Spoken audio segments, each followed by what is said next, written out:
And a welcome here to Wake Up Call with Dan Tortora, where sports truly meets that thing called life. We appreciate you being here every Monday through Friday between 9 a.m. and 11 a.m. Eastern Time. You can tell the pipes are still a little bit scratchy as your boy is trying to get over this sinus stuff. And, you know, Ross and I were talking about this off the air, but you go into a place or you call them up and you say, hey, I got some sinus stuff in my throat. You know, I got some post-nasal drip. I got a little dry throat. Is it COVID? I have a cough. Is it COVID? I woke up this morning and it's a Monday and I saw a bird. Is it COVID? So, I mean, that's stupid stuff that we got to deal with now. Pretty ridiculous, you know.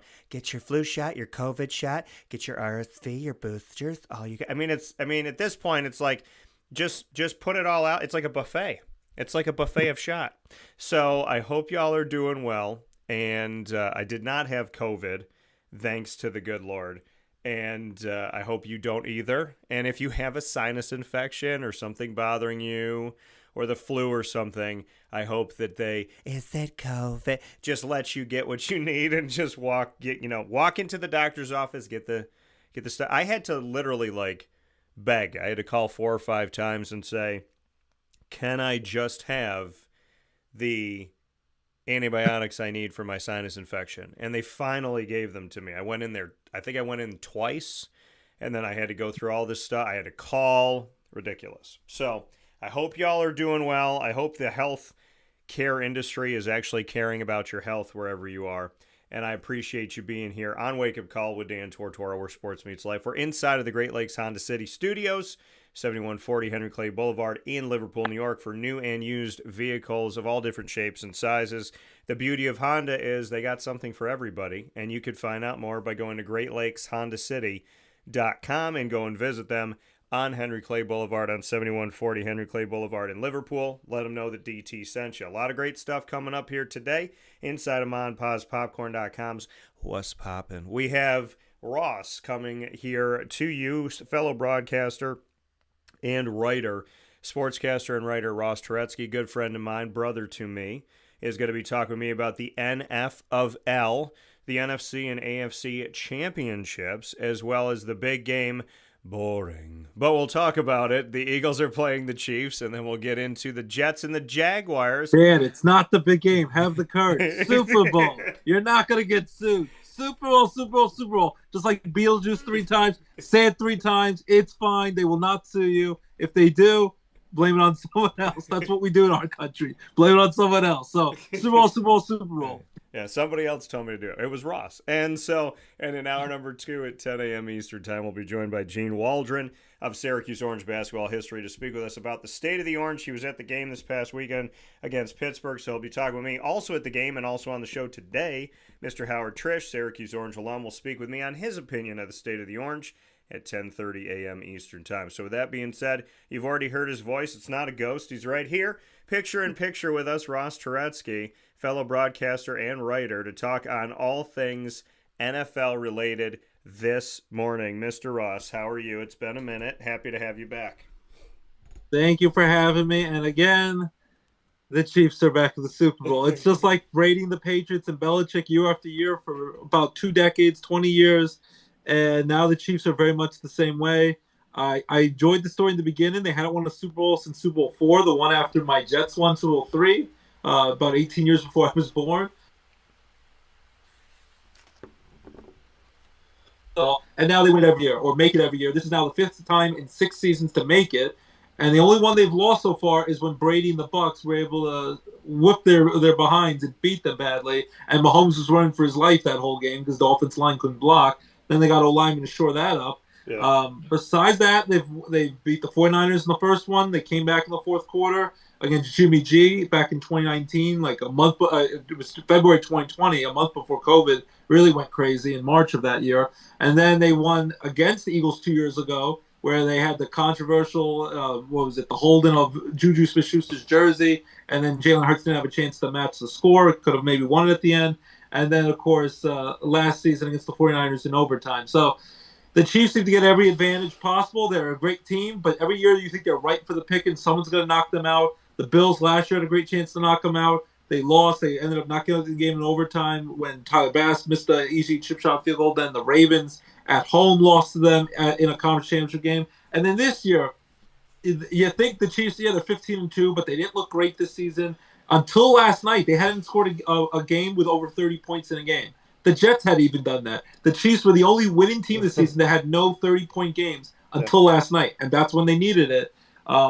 And they, at times they looked ugly against the Texans in their first playoff game the week before, and they had a lot of questionable calls in that one that went their way. And in this one, you got to give them props. They were able to stop the tush push for the Bills. Let's see if they could do that against Jalen Hurts and the Eagles, because Josh Allen, they were able to stop that pretty easily, time and time again. I was like, I don't know how they find a way. They seem to be able to guess the snap count better than Washington, because you saw what happened to Washington yesterday, where the guy was just leaping off the line like 5 seconds before the play was even supposed to start. I'm like, they eventually warned him, almost like a parent saying, I'm going to pull the car around.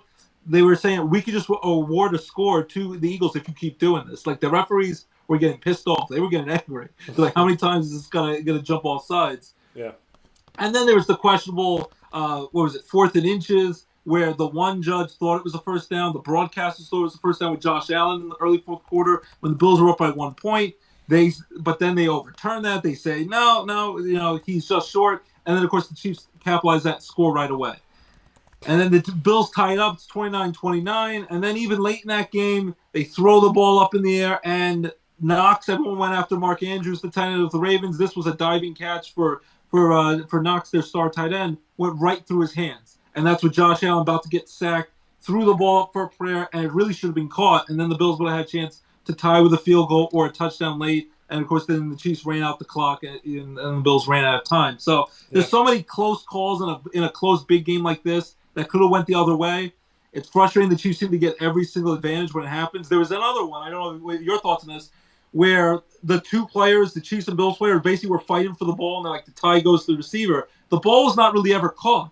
Right. The ball then hits the ground, and they're like, not only did the Bills not get the ball, the Chiefs somehow get the catch, and they're right near the end zone. I'm like, the ball smacks the ground. It is not caught. It's not fully controlled. But, of course, they give it to the Chiefs, where 31 other teams, it probably is called an incomplete pass. So, in many ways, I feel like the referees work with the Chiefs. They're the 12th man on the field, and it's very frustrating. But they're a very good team. You got to give them props, but it helps. It's almost like steroids in baseball with that controversy from those years ago, Bonds, McGuire, and Sosa. These are great players. They don't need the help. You give a superstar, monster, a power home run hitter help, they're going to be insane. Then you're going to have McGuire with 70 and Bonds with 73 home runs break the home run record. So when you're a great player and a great team, and you then get additional help, like the Astros when they get the sign stealing a few years ago, then you're going to become an unstoppable force. It's going to be like Thanos saying, I'm inevitable, snapping the finger. So it's just very tough, and it's frustrating, and I know the fans are annoyed by it. And even if you don't like the Eagles at this point, I guess you're kind of forced to either root for continued greatness and boringness and monotony of the Chiefs keep winning and be the first team to win 3 straight Super Bowls, a three-peat, or you root for Saquon Barkley to win his first Super Bowl and the Eagles to finally knock the Chiefs out and at least temporarily halt the dynasty, even though the dynasty's still on because they're back in the Super Bowl again. So I don't know where your mind is. It's frustrating. And I was rooting for the Bills last night. My mother-in-law is a big Bills fan. I'm sure she's heartbroken. I haven't even talked to her about the game. She was afraid to watch the game. She thinks she'll get bad juju if she watches the game, that automatically they're going to lose. And I feel bad about it. I was hoping to give her a text message saying, oh, congrats on the win. And she wasn't going to watch the game because she was scared to, and she would have been happy. But instead, now it's just going to be awkward when I see her in a few days. But I don't know. At this point, I'm rooting for the Eagles. They greasing up the poles in Broad Street. There were Eagle fans going crazy last night on Broad Street, and it will only be tenfold if they actually win the Super Bowl like they did back against Brady in 2017. But I don't know. I can't root for the Chiefs to constantly win and get every preferential call, and it happens over and over again. It's like Groundhog Day, and it's about to happen again. And let's just pray we don't get nonstop Taylor Swift coverage throughout the whole game, because you're going to see her nonstop, and it seems to never end. It's an ongoing nightmare, just like those Freddy Krueger Friday the 13th movies. It keeps going and going and going. The Energizer Bunny, that is the Chiefs. They're an unstoppable force, and I'm hoping Saquon and the Eagles, on Saquon's 28th birthday, Super Bowl Sunday, can finally put at least a minor halt to it and win the championship. Yeah, and I appreciate the run through and painting the picture of the game last night. I mean, My thoughts on this, I put up a poll and I put it up on X, the former Twitter, at CallDT. That's CALLDT. And of course, you can follow us there and vote in our polls. The poll that I put up during the game that people voted has continued to vote on, almost 140 votes so far. Was that a first down on 4th and 1 on the rush by Josh Allen, or was it a turnover on downs in the fourth quarter? 90% of people said yes, it is a first down. 10% agreed with the officials and said no.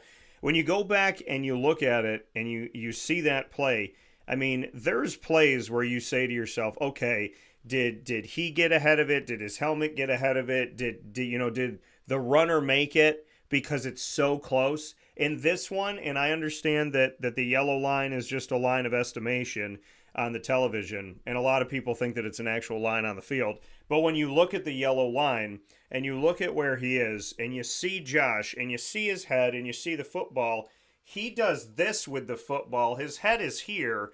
The football looks clearly over.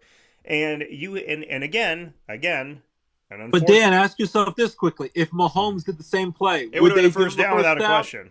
100%, Mahomes would have gotten the benefit of the doubt. That's what angers me about this. Josh Allen is a superstar. It's like Peyton Manning versus Tom Brady. They're both elite, future Hall of Fame superstar quarterbacks who are going to be generational talents that you're going to be talking about 50 years from now. Yeah. Why does Pat Mahomes get the benefit of the doubt and not Josh Allen? I think it's ridiculous.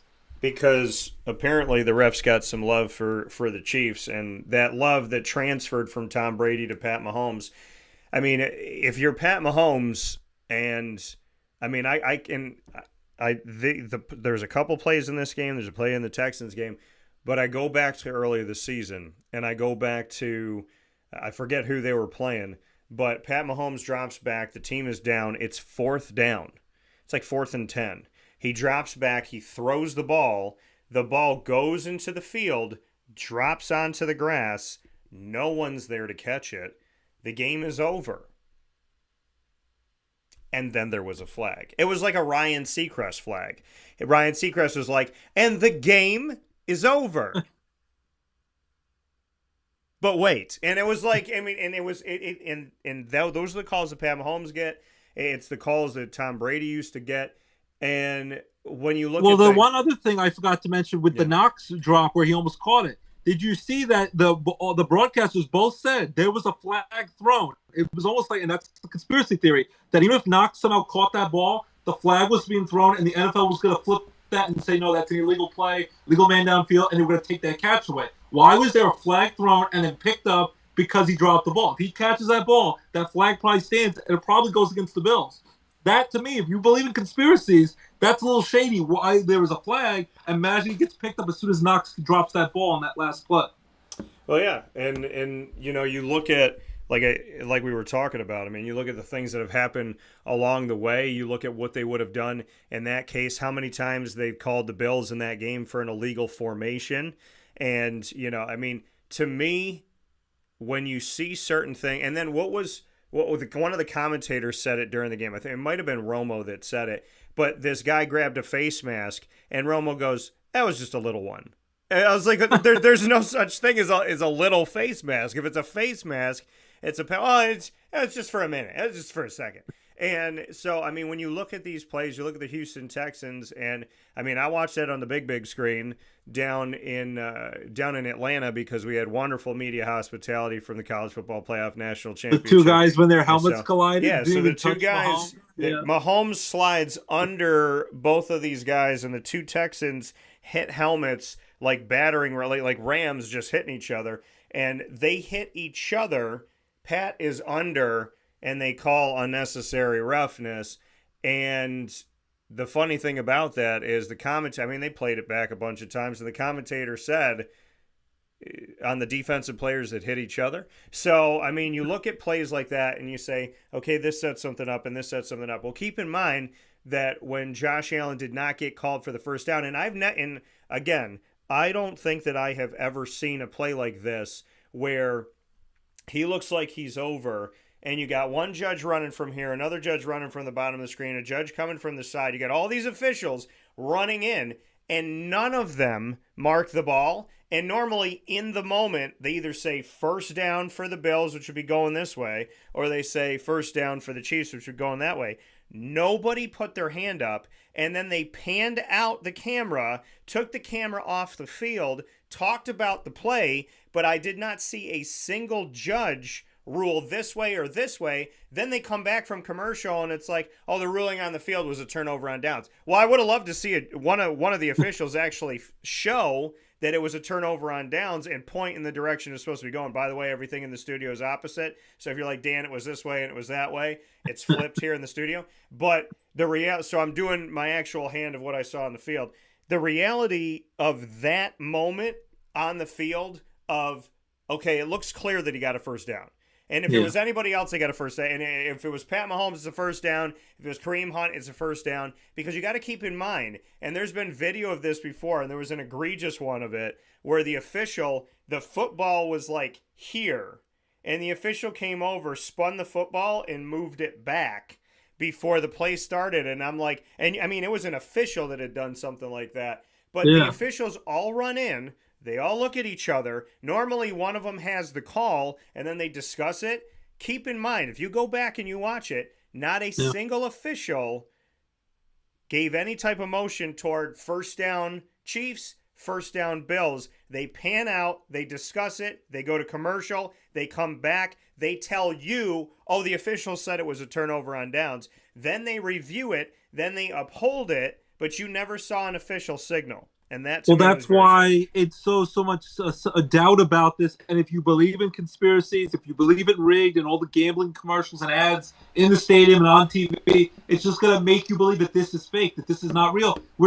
People believe now this might be like the WWE. This might be fake pro wrestling where they get scripts and they're somehow told or paid off that this is what you have to do. And if that's the case, if that ever was the case, if it ever got found out, and I'm not saying 100% is, but if it ever is, then this game loses credibility. This is garbage now. Then we can't watch this seriously and take this, we put all this money in, the time, the effort, these fans, they put their hearts and souls in these games. And if it really is fixed, what's the point? I really hope it's not. But if you believe that it might, and you believe in conspiracies, by them cutting to commercial and then magically it gets decided, you're not thinking that possibly people in New York in the NFL offices maybe called up the referees and said, no, this is what you're going to call? And that's messed up. It needs to be called on the field. Yeah. How is someone overruling them and possibly someone far away in New York City telling them that, no, this is what actually happened because they want a certain result, outcome, and a certain winner because it fits the narrative of the Chiefs trying to win a three-peat and they have to see Taylor Swift over and over again in the Super Bowl. Right. That's messed up if that's the case. Right. Yeah, and that's the thing is and I was thinking this beforehand, and you just made mention of it. If you believe in the commercials and the promotions and all this stuff, they did a commercial for State Farm, for Doritos, and they had the Chiefs on the Doritos commercial, and they said we're interviewing people, and it was a Super Bowl commercial. Yeah. They said we're interviewing people who have experienced the Super Bowl, but it was only the Chiefs. It was not the Patriots. It wasn't Tom Brady. It wasn't Rob Gronkowski. And don't tell me that they're busy because they've done plenty of commercials. So you have a Chiefs commercial about the Super Bowl being played during the NFC Championship game and the AFC Championship game without there being a declared winner yet.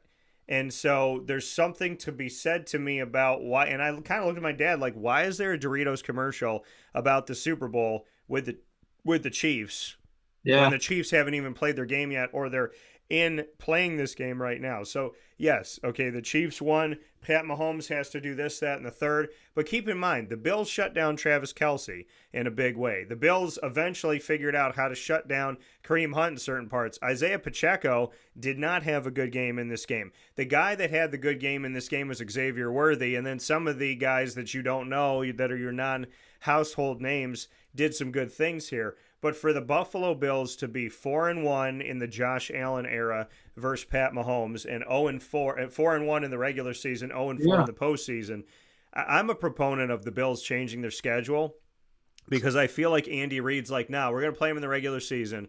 We'll lose. We'll get a ton of film. We'll be able to see what they did against us specifically. And then when we face them again, we got them. If I was the Bills, I'd be like, nah. If we beat you once a year, then let that be in the postseason. But It's just really weird though how the Bills seem to. They're all close games. They're never blowouts. How the Bills dominate the regular season, whether it be in Buffalo or Kansas City. But how do they keep losing these close games in the playoffs? Like I get Kansas City's a great team, but 0-4 now, 4 in a row. Just like when the Bills lost 4 straight Super Bowls in the '90s. But yet the Bills dominate them in the regular season. Something doesn't add up. The math is not math. No, and honestly, I just think that the refs are being way too swift on giving the wins to the Chiefs.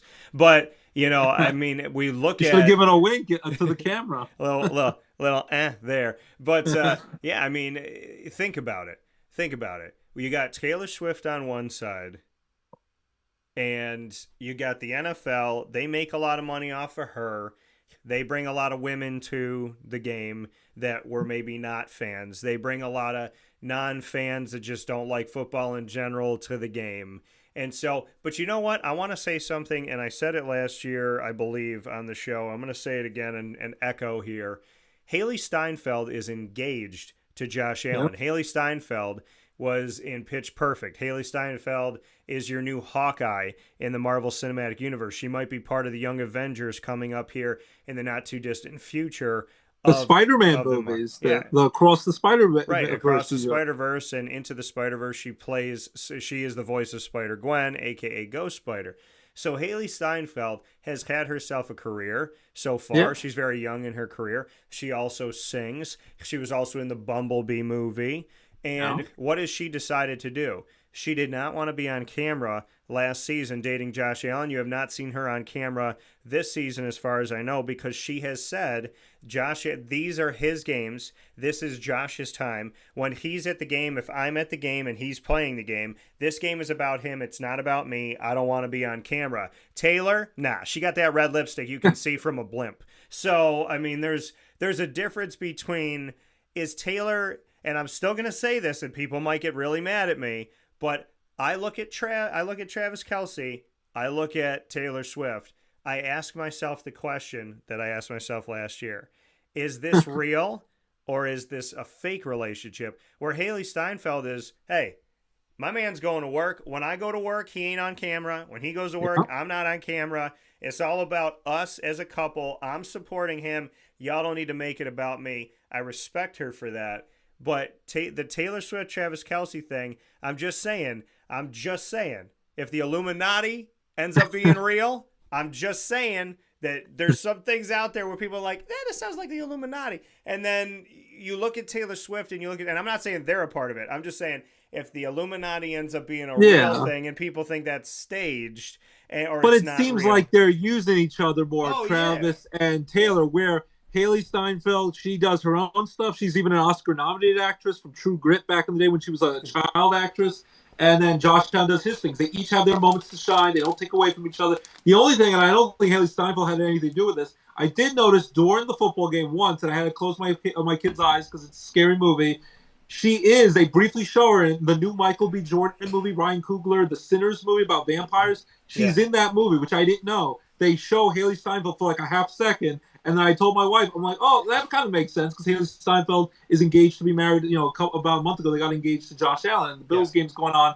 And then I had to cover my kids' eyes because I'm like, here's about vampires about to eat each other's brains out. I'm like, why are they showing this trailer right when all these kids are still watching the football game? So that part, as a parent, scared me a little bit because I don't want to freak them out and I don't want them to get nightmares and wake me up in the middle of the night. So that's the only thing that was a little bit questionable, but I don't know how much she was involved with that or her PR team, that I saw a half second of Haley Steinfeld in a Sinners trailer for that movie that's coming out April 18th. I just promoted it. But it's more of a Michael B. Jordan movie. It's a Michael B. Jordan vehicle. He's the star of the movie. But besides that, it's for the most part, they keep their own lives, their own fame separate, and they seem to just love each other, and she's not on camera. And for whatever reason, whether she can help it or not, maybe she can avoid the camera. Taylor's on camera nonstop throughout these games, and you're going to see it all Super Bowl Sunday in 2 weeks. So that part's a little shady, and it seems more like they use each other, where Haley Steinfeld and Josh Allen, they both get to excel on their own and in their own privacy get to be together.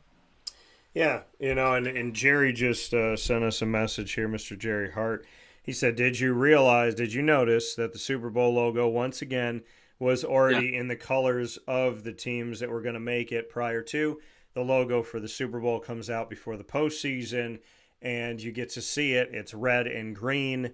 and the Chiefs are obviously red, and the green is the Eagles, and there's a lot more red than there is green in the logo, which, if you believe that, would suggest to you more red than green means more Chief than Eagle, which means Chiefs win over the Eagles. So there's a lot. And the funniest thing is that, like, well, funny but not funny, is if you look at the past few seasons outside of like 1 year, because I think last year it was purple, so people thought the Ravens, but in many of the recent Super Bowl logos, those team colors have made it in all but like last year of like the last 5 years or whatever it may be.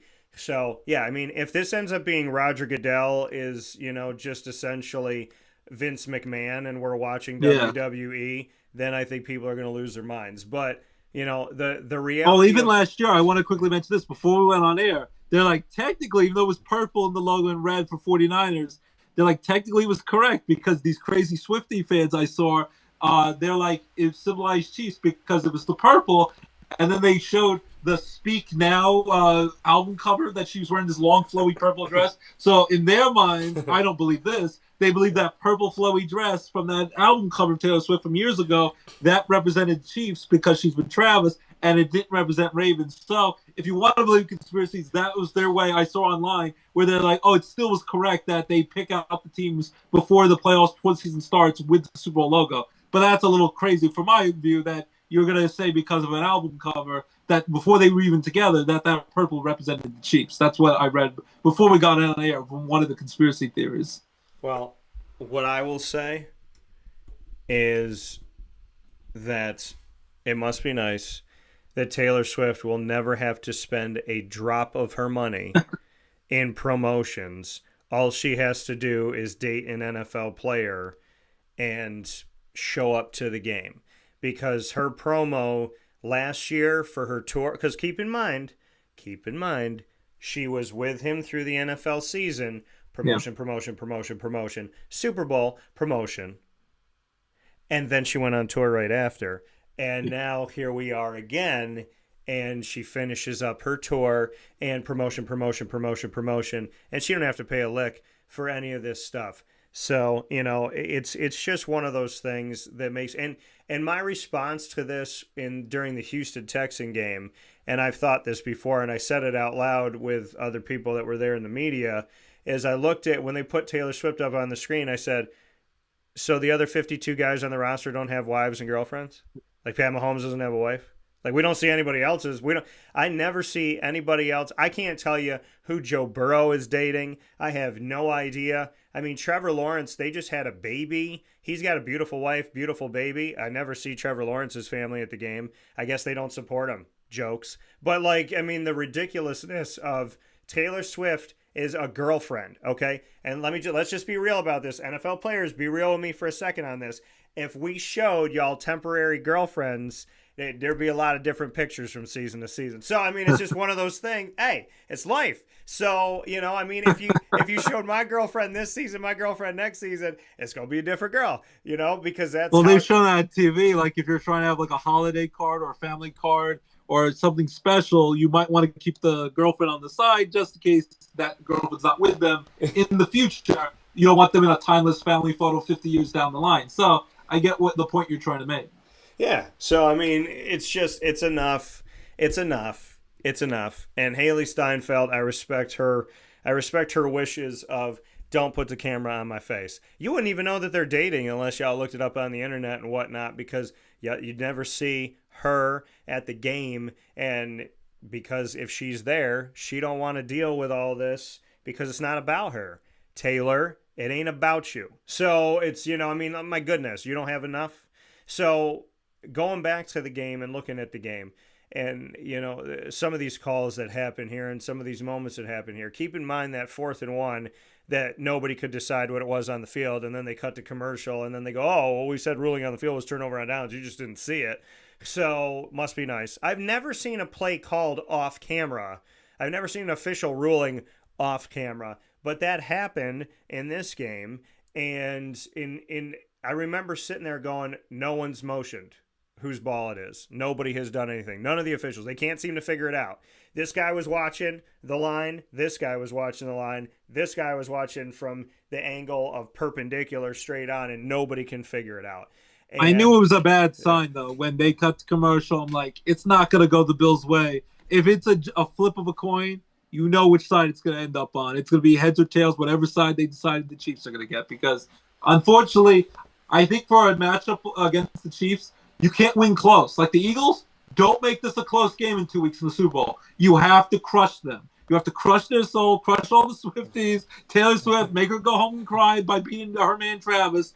You can't leave this up to the refs. If it's close, the Chiefs are going to win. It's going to be 3 straight. You have to leave no measure of doubt.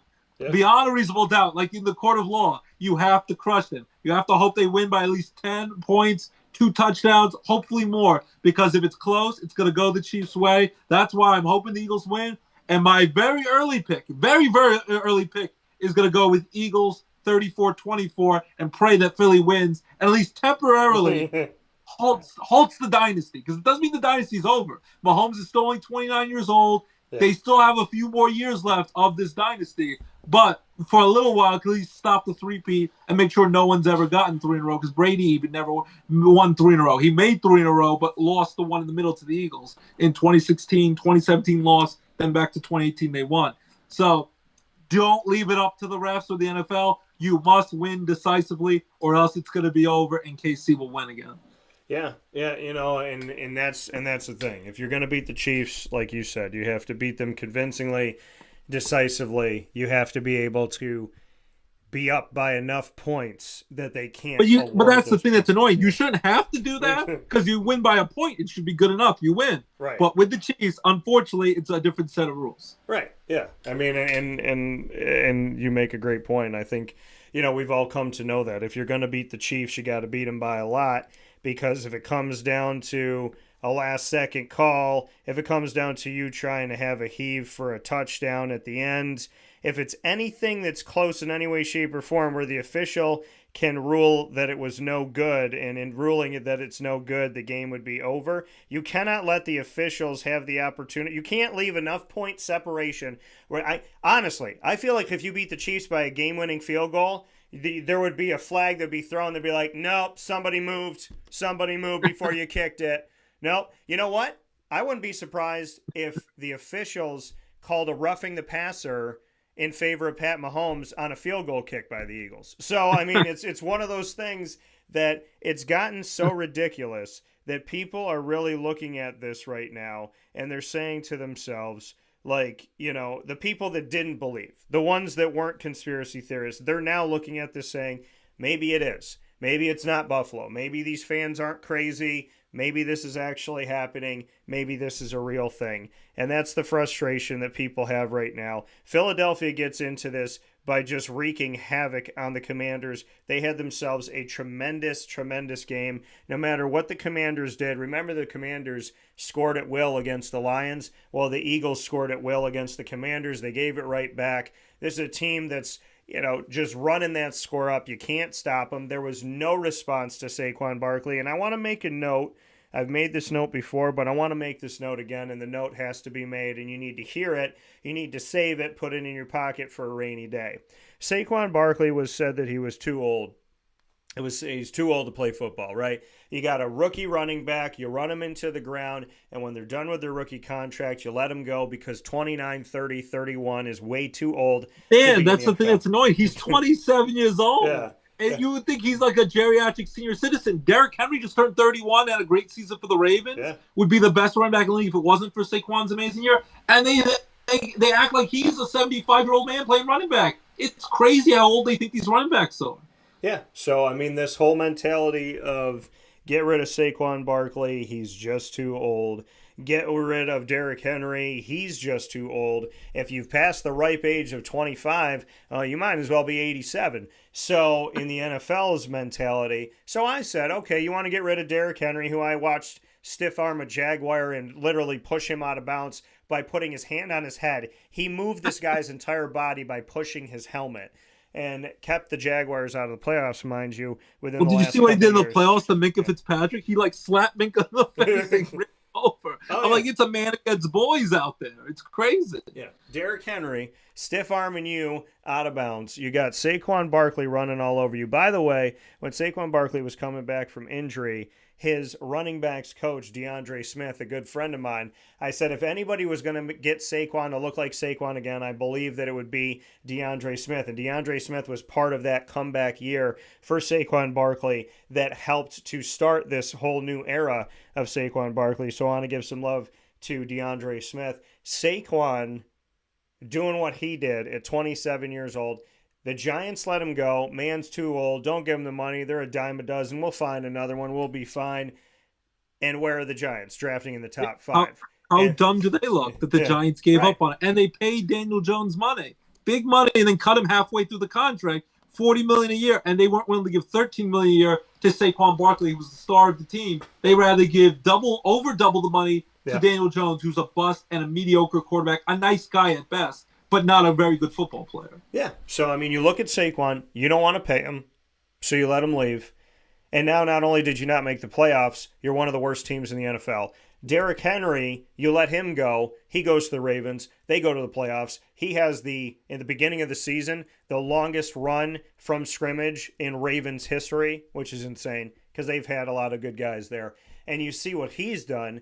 And where are the Titans drafting? Number 1 overall. So the two teams that thought, we don't need these guys, dime a dozen, they're too old, whatever they thought, we can get along without them. Two of the worst teams in the NFL versus two teams that made it to the final few teams in the NFL, and one of those teams going to the Super Bowl. So let's call reality reality. Saquon Barkley was the Giants. Derrick Henry was what was left of the Titans. And their chess move of saying, we don't need to pay these guys out of rookie contract. Give them another couple years to Derrick and then let them go. Saquon, we don't need to pay you after your rookie year. The reality of it all is you let these guys go to pasture thinking somebody was going to shoot them in the head and say you had a nice run, and they both got over 2,000 yards. Who got left out to pasture are the franchises, the Titans and the Giants, for their stupidity and inefficiency of making a good decision. Absolutely. And I thought at the time that it was premature that they gave up on these guys, weren't willing to pay them. Derrick Henry was amazing. Saquon was great. And as a big Penn State fan and helping out, working at Penn State Scranton events and stuff and games, I love Penn State Nittanylions. I love Saquon since college. Yeah. And I'm definitely rooting for him. It'll be his 28th birthday. He's got his he has his girlfriend and his, I think, 2 little kids with him at the games, and they're cheering him on. It's very cute right before the game when he's hanging out, just being a cool dad. And he's either running you over or he's sprinting out, making crazy circles and 360 reverses like he did yesterday, and then running 60, 70, 80-yard touchdown strikes. For a second, you think you stopped him, and then he's just flying. So it's just wild to see. Yeah. And I'm. Oh, we lost Ross here for a second. So we'll look to bring him back in here momentarily. It seems like we lost Ross for a second. So we'll bring him back. We're going to take a quick step aside for a commercial break. We'll be back here after this fast break on Wake Up Call with Dan Tortora inside of the Great Lakes Honda City Studios. We'll be bringing Ross back in right after this. Hi, this is Amy from Mother's Cupboard, home of the whole frittata. We are open daily 6 a.m. to 1:30 p.m. For takeout orders, call 315-432-0942 and tune in to Wake Up Call with Dan Tortora for our monthly food challenge and try our Wake Up Call signature menu item available 7 days a week. Here at Mother's Cupboard, we are Central New York, and it's our honor to serve you. Ma and Pa's Kettle Corn and Popcorn Factory remind us that every day is worth celebrating at 201 7th North Street in Liverpool, New York. Open Monday through Saturday in-store and always online at maandpaspopcorn.com. Serving our Central New York community and beyond, order anywhere, anytime at maandpaspopcorn.com. Stop in to get a tin at Ma and Pa's on 201 7th North Street in Liverpool, New York to get your half-price refills for the rest of your life. Come to Ma and Pa's for your holiday gift giving for family, friends, employees, and clients. And remember, for fundraising and events, to call 315-450-6272. That's 315-450-6272. Ma and Pa's Kettle Corn and Popcorn Factory. How corny are you? This is Jimmer Sikowski, owner-operator of Chick-fil-A Cicero, 7916 Brewerton Road in Cicero, right in front of the Home Depot. I had a deep feeling that God wanted me to do something bigger with my life and to help people, help others.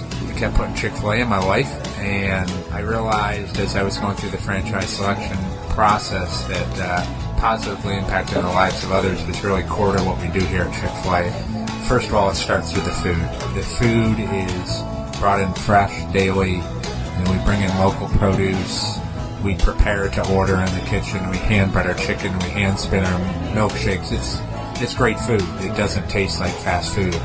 I think the second thing is the way people feel when they come in a Chick-fil-A restaurant. It's different. We try to treat people with intentional kindness here, which is very different and deeper than good customer service. And so I think it feels remarkable for most people to come in a Chick-fil-A restaurant. And then lastly, the impact that we try to have in the community is very different. It's a big part of the expectation of every operator of a Chick-fil-A restaurant is that they're actively engaged in their community, they're a leader in the community, and they're making a difference. When they realize that what we're striving to do is to shine a little light in their life, that's a very, very different experience than you will have in any other quick service restaurant. And it's that remarkable experience that I think people will emotionally connect with. And welcome back here to Wake Up Call with Dan Tortora, where sports meets life. We're inside of the Great Lakes Honda City studios and bringing Ross back in here. See, what had happened was Ross had kind of just left the screen here for a second, and when Ross left the screen, it gave me the perfect opportunity when Ross was no longer on the screen to flag him for unnecessary roughness on Pat Mahomes and to provide a first down. Talking trash behind my back. I didn't know. No, I got this phone call and it cuts off the phone. The phone call took precedence over the Zoom somehow, and I was trying to cut off the phone call instead of cut my video feed off. So I was like, "That's." And then they made me sign back into the Zoom meeting. Yeah. I'm like, this is too futuristic for me. I'm like, I feel like I'm an 80-year-old man. I'm like, just let me be on air already. Yeah. I'm like, so that was annoying. But well, if you're an 80-year-old man, then essentially you know what it's like to live the life of Saquon and Derrick Henry, apparently. Yeah. And also on top of all of that, like I said, you know, when you went off screen for a second, I reviewed it with the rest of the people that we have and all our statisticians, and it turns out, Ross, you did not have the first down. I'm sorry. Yes. You did not. Illegal touching, encroachment, every penalty, it's on me. I get it. But I just know Saquon was amazing yesterday. 3 touchdowns, 118 yards. Jalen Hurts was amazing yesterday. He has now the most playoff rushing touchdowns in football history, which is amazing. So been in the NFL for a few years. Even more than Lamar Jackson and Josh Allen, all those greats, and Steve Young and all the great running, throwing quarterbacks in the past. And the Eagles, 55-23, they set a record. They broke the Panthers record. Hopefully they actually win the Super Bowl, not like when the Panthers in 2015 with the MVP Cam Newton lost to Peyton Manning in his last game of the Broncos, lost Super Bowl. But they had the previous record with 54 points in the NFC Championship game. They broke the record, 55 points on a last-minute touchdown by Shipley, who played at Clemson in the ACC against your Syracuse Orange. Yeah. And you saw how excited Saquon was for like a third-string rookie running back. He hugged him and ran onto the field and was so happy that this young kid, his first ever pro touchdown, comes in an NFC Championship game. Yes, the game was decided, but to go to the Super Bowl and this kid gets to run a touchdown that will be immortalized forever. So I'm so excited for that, and I was so happy Saquon was pumped. And then, of course, people were joking that Kenny Pickett, who a lot of Steelers bashed and everything, he's only the backup quarterback for Jalen Hurts, the broken ribs and everything, but won them a key game late in the year against the Cowboys, win the division championship. Yeah. That he took snaps in an NFC title game and will be on a Super Bowl team, potentially get to play in the Super Bowl if it's enough of a blowout or something happened in the game to Jalen, that he will have gotten much further than Dak Prescott and a lot of other great quarterbacks has ever done. And Kenny Pickett is this guy who everyone says is a bust and garbage. And yes, he's not one main guy on the team, but he even got to take some snaps at the end of the game. So I was happy for Kenny Pickett, and everyone got to be involved, and everyone got to hug each other and be together. Yeah. And I was very happy. And then you saw the sights on Broad Street. It was so exciting. I'm sure there was some crazy violence. I don't condone that. But there was a lot of just jubilation, fireworks all night long. They took over Broad Street. And Nick Foles, who was the honorary captain of the game, and he won them their only Super Bowl against the Patriots 2017 with the Philly special with Doug Peterson, your former Jaguar coach. And they have a statue outside of the stadium. When I went to the Eagles-Steelers game back in December, they have it right outside the stadium. Nick Foles, after the game, as the honorary captain, gave the NFC trophy to the Eagles. He then went to Broad Street, and he got to party with some Eagle fans. And Jason Kelsey, he got to tailgate with the Eagles, got to party with them, and then he went to his brother's Chiefs game later that same day and got to cheer on his brother going to the Super Bowl. But what's funny is he said before last weekend that even though he'll root for his brother to do well, he will root for his beloved Eagles, even now that he doesn't play. He was in that Kelsey versus Kelsey Super Bowl 2 years ago. The Chiefs barely won. He's going to root for his Eagles over his brother's Chiefs as much as he loves his brother. So I love that. He bleeds green for the Eagle green no matter what, even though he's done playing. He's around all the time with the Eagles. And if he could, I know the centers were banged up and playing through it. I saw people online like, sign a one-day contract, come back for the Super Bowl, defeat your brother, get revenge, and go out as a Super Bowl champion. He won one Super Bowl with the crazy mummers parade outfit. He looked like the Sultan from Aladdin, the dad. Can you imagine? I don't think it will happen. If he comes out of retirement for one day, Super Bowl Sunday in 2 weeks, NFL allows it. They might not allow it because they don't want the Chiefs to lose. And he defeats his brother and knocks the Chiefs and potentially ends their dynasty. That would be an epic cinematic ending to the Kelsey versus Kelsey matchup to see Jason Kelsey do that. But a boy can dream, pretty much. That's my thought. Yeah, I mean, I'd love to see it. I'd love to see the opportunity of getting him out there, sign a one-day contract. Listen, just get your body right for a day. You got a center with a back injury that's out. So you got a guy coming in with a leg injury, playing center, which is what he did in college, but not in the pros. Then he goes out in this game against he goes out in the game against the Commanders, and then you bring the guy who has a back injury, who's the starter, you bring him back, and it's just guys that were showing how much they love this team, love each other, and are willing to fight even when they don't feel good, putting their body literally on the line for another person. Really quick here, Ross, Jets, Jaguars, the choice of the Jets to bring back their DB, Aaron Glenn, and the Jaguars' choice to bring in Liam Cohen. Then he said no thank you. Then they fired the general manager. Then they brought in Liam Cohen, which kind of proves what I was thinking, that Trent Baalke maybe wasn't the right fit. So here we are. Yeah, I thought that was interesting. I saw the thing where Cohen was then going to just be the highest paid offensive coordinator for Tampa Bay, come back, successful. Baker Mayfield's a heck of a quarterback. They'd have another great season, another chance to make the playoffs.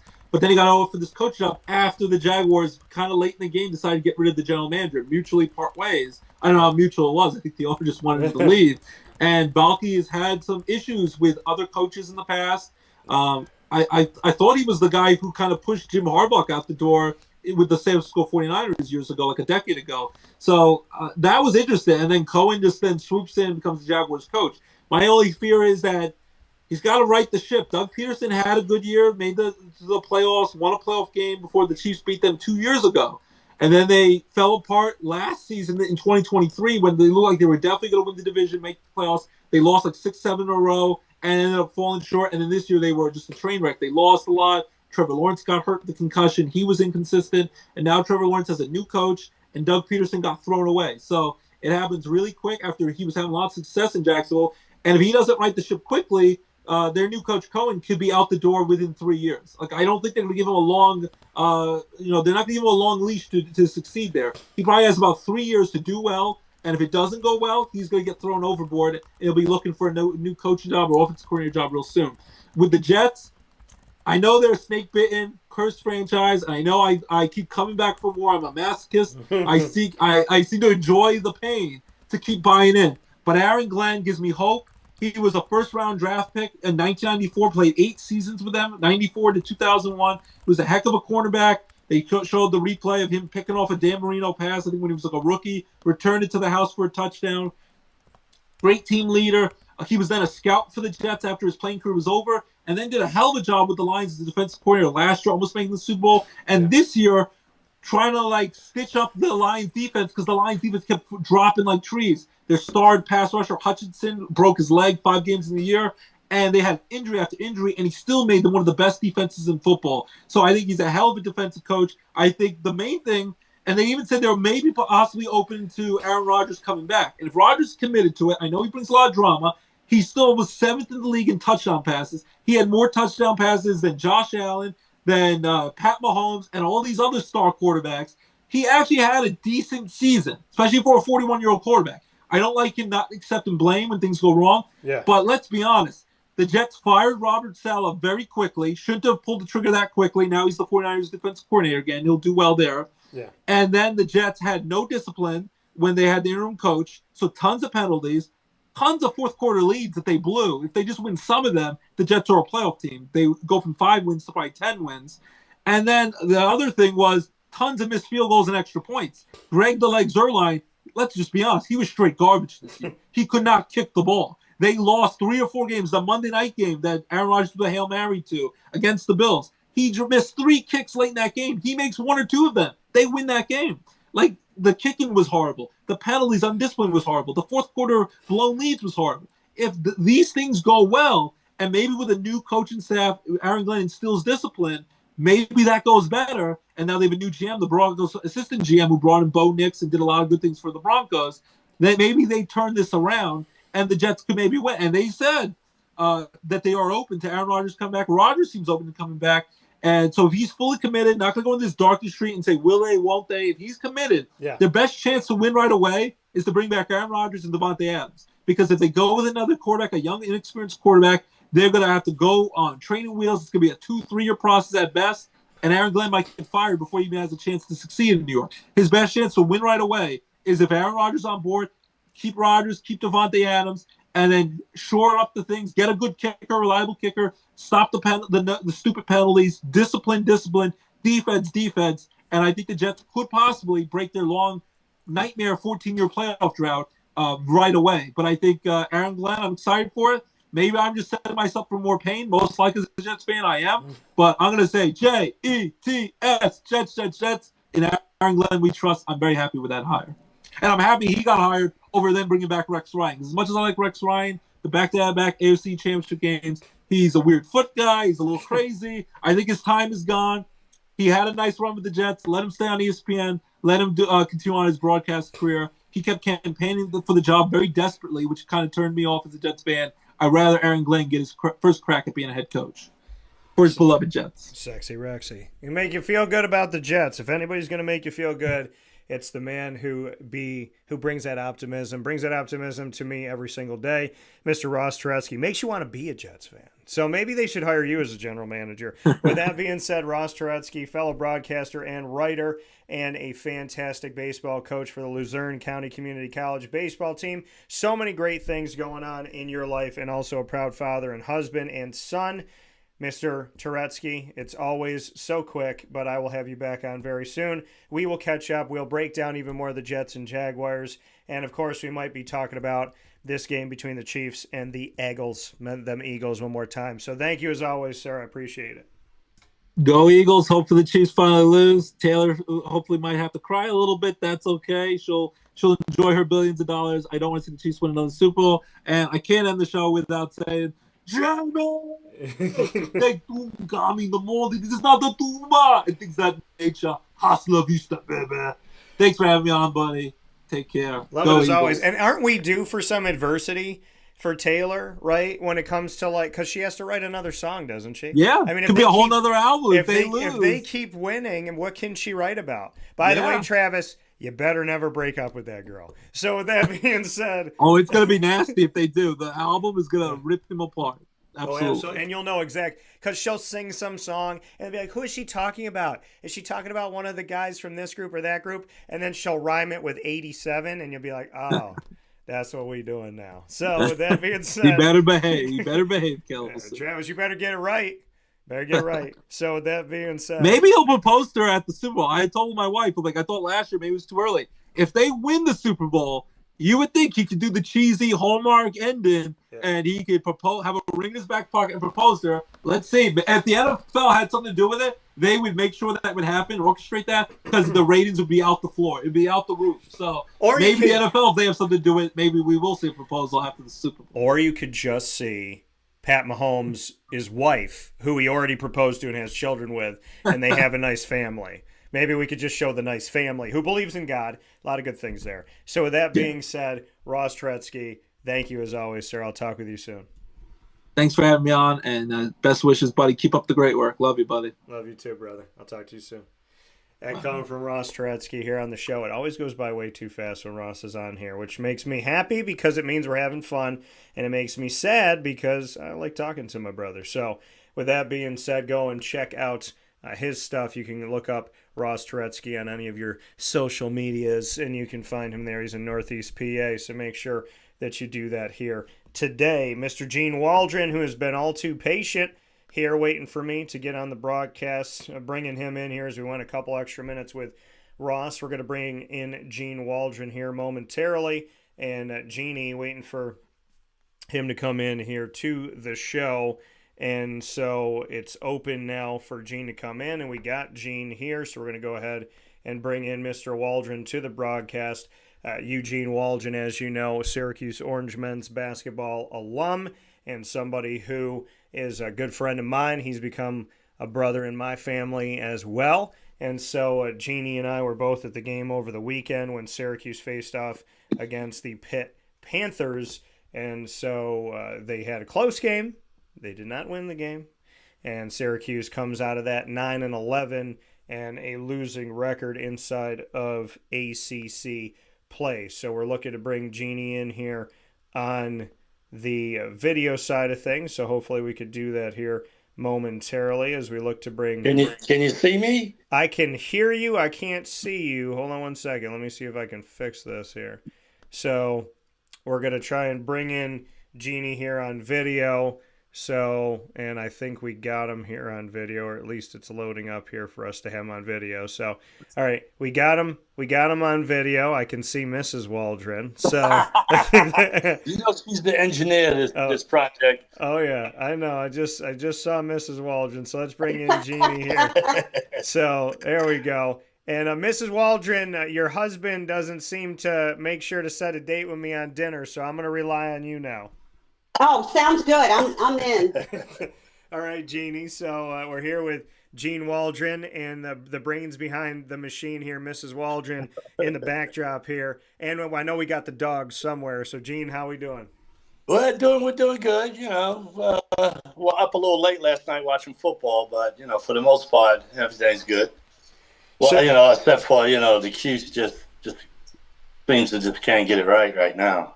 Yeah, and you and I were, you go to a bunch of these games over the weekend, Syracuse against Pittsburgh, and, Pitt came in with a record of 12-6 overall. They had done some good things. They were just under 500 in the ACC, and Syracuse had a 1-point lead, 33-32 at halftime, and then in the second half, the door just kind of blew off at times, and Syracuse would come back, and here we are in another game, Jeannie, where Syracuse loses by less than the amount of free throws they missed. They missed 5 free throws. They lost by 4. So the charity stripe, boxing out, rebounding, defense. Bring me into it. What are you seeing from your seat with this Syracuse team? Because I know I got my thoughts. I don't want to load the question on how I think Pittsburgh played, but what was your take? For me, looking at the way that they're playing right now, it's just, for me, it's energy. I don't think that I just don't see 100% energy from every player. I think JJ's giving a whole lot. I think Davis and Taylor, I think they're doing good. Lampard he's doing his part, but to me, they just don't seem like a cohesive union. And for me, that's a problem. Yeah, and you talked about energy, right? Putting that energy out there. I've made comments similar to that it looks like the guys, it looks like 5 guys playing at the YMCA that don't know each other. It looks like you, Jeannie, found 5 guys and you said, hey, we're going to train today. So you're going to play, you're going to play with 4 other strangers, get on the court, do your thing. They don't look like they know each other. They don't look like they know each other's tendencies. They don't look like they're comfortable with each other. They don't look like they're having fun. We're 20 games into the season. You played the game of basketball, and you've played it at an elite level. Why are we still looking at a team that looks like they don't know each other? Because I just, like I said, I just don't think that they've been able to connect with each other. And I also think that, with this NIL, they're new players, but even with that being said, you still should have some kind of connection with your teammates. Yeah. I mean, you can look that they don't huddle at the free throw line. To me, the energy is just non-existent. I mean, when they come in for a timeout, there's no togetherness. Yeah. And then a lot of people, for me, I'm putting it on the players because I think Coach Red is giving them what they need. You got to go out there and produce. And if you're not going out there and produce, then these are the results that you're going to get. The big fella had, 20-something rebounds? Yeah, 23 rebounds. Yeah, but 10 of those were – 15 of those were just tips. Score. Yeah. Score. JJ's bringing the energy, but he can't do it all by himself. He just can't. And then I think you have Bell, who, in my opinion, I think is somewhat one-dimensional. But then he gets to me when I'm watching him, sometimes he gets inside his own head. Yeah. And I don't know if he has a private person that he talks to, because sometimes he's talking to himself. I don't know who it is, but, if you got something that's on your mind, you got to talk to your coaches about it. But, he's just, for me, I thought he'd be exploding this year, and it's just not happening. Well, you talk about the cohesiveness, and you talk about a new team in the transfer portal and NIL, Syracuse bringing on so many new players outside of J.J. Starling and Chris Bell. There's no returning starters. Kyle Cuff came back from being on the bench last season. They really didn't let him play a lot, which surprised me because I saw something in him last year, and now it seems like Red is finally like, oh, this guy actually plays defense. This guy actually gives energy. This guy's actually trying. So with all of this new on the team, it would be easy to go, well, they're all new. That's why they don't know each other. But I have two arguments to that, and one of them is they've been together since, June? So they've spent over 6 months together. They should know each other right now. They should know each other's tendencies. I think about the movie Remember the Titans, where Denzel Washington said, your job is to tell me 3 things about the other person, then go to your next teammate, tell me 3 things about them. Right. So you spent over half a year together. Y'all should know each other. Y'all already know how to ball. But I look to Memphis and Penny Hardaway, and almost his entire team, Gene, is new. And they beat UConn. They beat Michigan State. They've won in-season tournaments. They've been ranked high. So at that point, do you put it on Red and the coaching staff and say, yeah, these are new guys, but the whole country, a lot of teams in this country are dealing with this. Why have we spent half a year together and they still look like they don't know each other? Do you put that to Red and the coaches?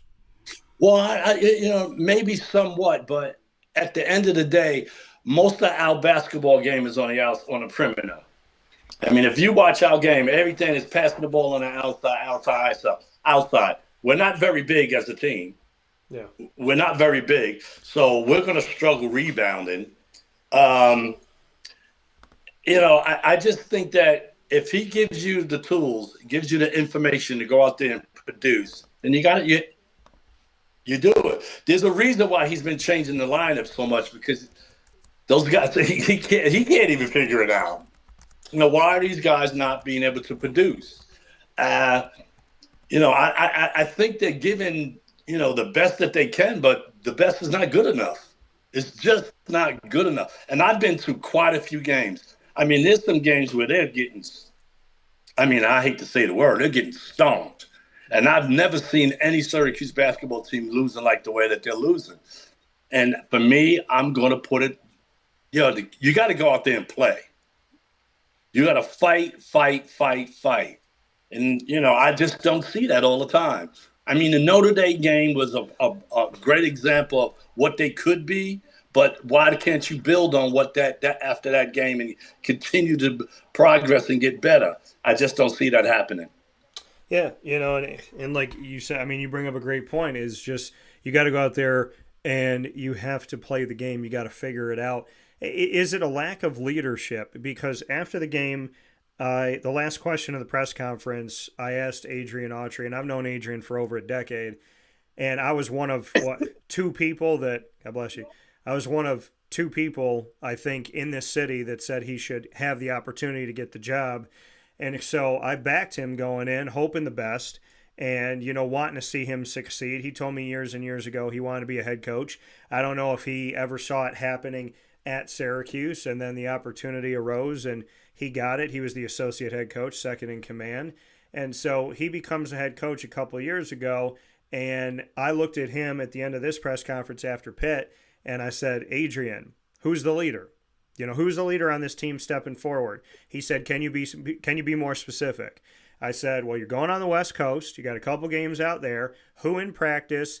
Who in, just when you guys are together and you're who are the leaders? Who are the guys that are stepping up in practice? Who's stepping up in general to help this team move forward? And he looked at me. That's a good point. And he said, I'm the leader. I'm the leader. I'm the one that leads this team. And I'm sitting there going, why would he say that? And then I was talking to my dad about it, and he's like, maybe because Adrian knows he doesn't have a leader yet. And I wanted to get your thoughts on that. Well, I mean, if anybody's going to have to be the leader, it's going to have to be JJ. There's just no two ways about it. Right. He has to be the leader. And the point that you're making, which is a great one, I haven't really seen that from JJ. He's been leading by scoring, but vocally bringing the team together on the free throw line, in the huddles, let's rah. You're not seeing that. And for me, I think Syracuse is just too small. I just don't think they're big enough. They got some games coming up where some of these kids, these teams, and these are some big boys, and I just don't think Syracuse is big enough. Yeah, I mean, I look at this and I wonder as we step forward here. And I don't want to get ahead of ourselves, but just for argument's sake, we look past this season and we look to next season. And does Red sit and say, okay, I needed to fill a ton of spots. I brought all these guys in. I made some mistakes. I'm going to let some of these guys go.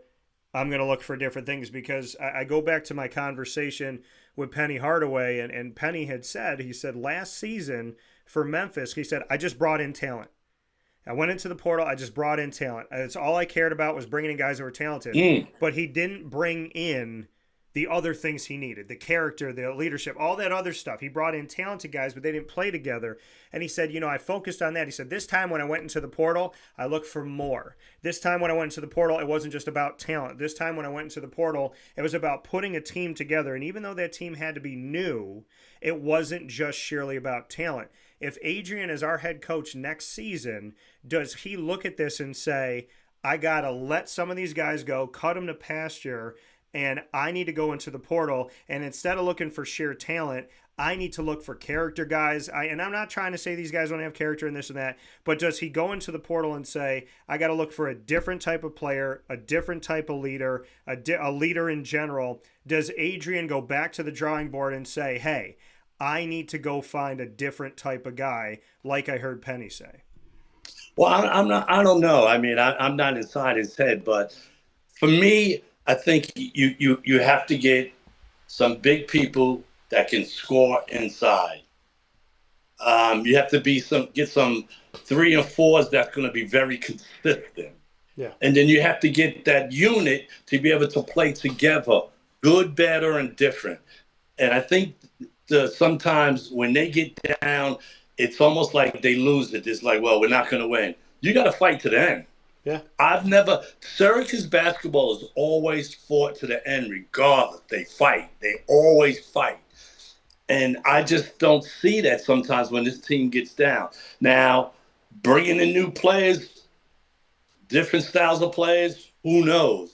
But for me, at the end of the day, looking at this team right now, I'm struggling to see where the wins are going to come from unless they pull themselves together. And I want to say this here with Gene Waldron, Syracuse Orange men's basketball alum, speaking on the state of the Orange this morning on Wake Up Call with Dan Tortora inside the Great Lakes Honda City Studios. This is a glaring issue because you talk about you don't think that they have the size and you want them to bring in guys that can score inside and also rebound. Chris Bell is a forward. Chris Bell is 6'7". He don't rebound. Yeah. And that is my point that I want to make here. Starting off the season, I'm going to tell you this is by game here, starting with Lemoyne. These are the rebound totals per game for Chris Bell this season. 1 against Lemoyne, then 5, 4, 2, 1, 5, 5, 2. Pardon me here. It just updated on me. So 5, 5, 2, 6, 3. No rebounds against Maryland. Okay. So then we go from there and we have 2. No rebounds against Wake Forest. No rebounds against Florida State. And as we keep going, 3, 1. No rebounds against Louisville. No rebounds against Notre Dame. 1 rebound against Clemson. No rebounds against Pitt. So you tell me in 25 minutes against Louisville, a 6'7" forward can't get a rebound. In 25 minutes against Pittsburgh, a 6'7" forward can't get a rebound. When he was in his first season, Jim Boeheim was still the head coach, and Jim Boeheim had made a statement like, how are you going to be 6 foot whatever and not get a rebound for me? And he called out Chris and said like, yeah, okay, you want to go out there and score or whatever, and I'm paraphrasing, but he said, how's a guy going to be 6'7" and not get me a rebound? Chris Bell has had multiple games, as I just read off this season, where he's had no rebounds. And I look to a game that they had at home. He scores 20 points, no rebounds. This game against Pitt, 12 points, no rebounds. How does a 6'7" forward in the front court not at least have one hit him in the head and he just grabs the ball after it hits him in the head? How does a 6'7" guy go and play in 20-plus minute games, Gene, and not have a single rebound? You have to want it.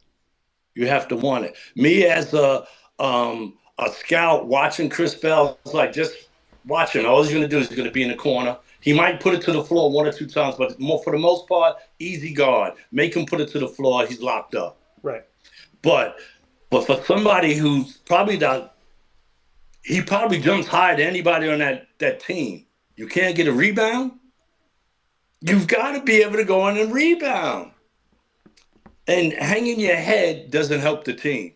Get in there and rebound. There's no way that I can believe that this guy can't get 4 to 5 rebounds a game. Even more than that. He's 6'7". The kid can jump. Get in there and fight. And then if you're not showing the fight, what good are you? I mean, he could shoot the ball, but if the ball ain't going in, what else he gives you? Right. And you brought what up else does he give you? Well, you brought up the point that he runs down the floor, he stands in the corner. We saw it a million times in the Pitt game, and he just stood there, and you see Eddie inside fighting. He's got 3 guys on him. Eddie can't even see, and he's like this, waiting for Eddie to pass the ball. I said, Eddie can't even see you. Eddie's got jazz hands all around him. Like he's got a million people. It looked like there was 12 people out there guarding Eddie Lampkin, and he's standing in the corner going, come on, man, I'm right here. So, I mean, to me, it's just, but that's where I say, where does the leadership come from? You said it's got to come from JJ. I agree with you that it's got to come from JJ, but I've been in this locker room, and when I come into the locker room, and I've been in a lot of Syracuse locker rooms over the years. Like a morgue, I bet. What'd you say? I bet it's like being at a funeral, everybody quiet. Well, yeah, and the thing is it doesn't look like, you don't really see guys sometimes, but you don't really see guys that are talking to each other. You don't see a guy taking a guy aside and having a conversation. You know, I was in those locker rooms with Raheem Christmas and Brandon Triche and Michael Carter-Williams and Deion Waiters, and, you know, you see guys that are going to have conversations with each other. They're going to talk about something. You might not be able to do an interview because 2 guards are having you might have to wait until they're done having their 5-minute, 10-minute conversation with each other. So watching this locker room be so disjointed, and then on the other side of that, they're not asked to stay. In the past, if they went to leave, they were turned around, brought right back in. Now, if one of the players wants to leave and he doesn't want to do interviews, he comes out, he looks at the Syracuse staff, and then he just walks out. And so to me, it's like, if you got guys walking out, they're not doing interviews, they're not talking to each other. To me, this team still looks like it's June. They just got together. Nobody knows each other. Nobody wants to break the ice. Nobody wants to talk about it. And that's where I look to Red. That's where I look to Adrian and to the staff. And I say, if your guys are disjointed and it's just 5 guys playing basketball, but it's not a team playing basketball, I'm a positive guy. I'm a glass half full. Jeannie, you've been on a lot of teams. if a team is disjointed and everybody's out for themselves, if you were Red, what would you do? Locker room, classroom, practice court. What can you do as a coach right now in this 11th hour to try and engage these guys to each other? I think I would have just a players only meeting. Let those guys just talk to themselves without the coaches. Let them just talk to themselves. Because at the end of the day, Red's the coach. If you don't do what he says, then that's on you. Yeah. You suffer and the team suffers. So that was something that me, Howie, and Sonny was talking about. He was like, they need a team players only meeting. Maybe that could help. Because right now the morale is low. There's no question the morale is low. And if there's probably things that they want to say, but they ain't gonna say it to the media. So a players only meeting might be a good idea. So air out whatever it is, but there's something that's got this team down, and there's just no way they should be losing the way that they're losing. I just, and I'm not saying that because I play for Orange and I bleed Orange until I die, but there's no way they should be losing the way that they are. I just can't see it. And to me, sometimes when I'm looking at it, I'm saying, you got to get some more effort. Yeah. Effort, enthusiasm. And this is something that stuck with me and probably with you too. They don't look like they're having fun. Oh, no. The only game I've ever seen I think the Notre game, the crowd was into it. There was some enthusiasm as they came back and they pulled that win off. That was a great morale booster, but they couldn't build on it. Yeah. You got it. That was the type of game. It was like, okay, now we got something going. Let's see if we can build. Didn't happen. Yeah, and that's the thing is, it's like, remember why you got into it in the first place. Remember why you started playing basketball as a kid. You had fun. You loved it. You had a good time. You had fun. Get back to the basics of having fun. I think Adrian needs to maybe have some fun with these guys and get them to shake off this rust and this kind of stone that's on their shoulders and let them have some fun with it. We want to see Adrian do well, want to see the staff do well, want to see the team do well, want to see the city do well. And so, they got a tough task, a tall task coming up in scheduling. And definition of insanity is doing the same thing over and over again, expecting a different result. So maybe, just maybe, Adrian could do something, make it a little bit fun, have a good time, and we'll see what we can do from here. Something definitely has got to happen because this is what I will say. Holly Waldron, will you keep quiet? She's even pissed off. Yeah. If they don't get these 2 wins, that's gonna be tough. They've got to get these 2 wins. Yeah. Yeah. They've got to figure out the way to get these 2 wins on the road. Because you know what? There were times where they were being booed at home. And I've never seen that. Oh yeah. Yeah. Which is but how Syracuse fans are. Yeah. And they've shown it in attendance. You got 20,000, 25,000 normally this time of year, 9,000 now. So, they got to figure it out. But Gene Waldron, going to have Howard Triche on here in a second. Jeannie, as always, yeah. I appreciate you. Tell me how we don't mince his words. Yeah, so I'm going to say this to you, Jeannie, before I bring you on Howard. What's one thing you want to say to Howard? Because I'm going to ask him the same thing. So what do you want to say to Howard right now? What I would say to Howard is that we have to just, as ex-players, keep being supportive, which we have been doing, and try to stay awake at the basketball game because he fell asleep. He was sleeping at the last game. No, he just closed his eyes for like 5 seconds, but I said to him that he was sleeping. So, no. But, how he sees the game the way it's supposed to be played, and he understands what it takes to win. Yeah. So I think when you talk to Howie, he's going to give you some straight facts because he understands what it takes to win. That coming from Gene Waldron, he was meditating, man. So that coming from he was saying a prayer. Hey, watching some of this stuff, we got to be out here praying. So That's for sure. Gene Waldron, Syracuse Orange men's basketball alum and a family member of mine. Mr. Waldron, for you and the family, my best as always. I send you love, and I look forward to talking with you soon.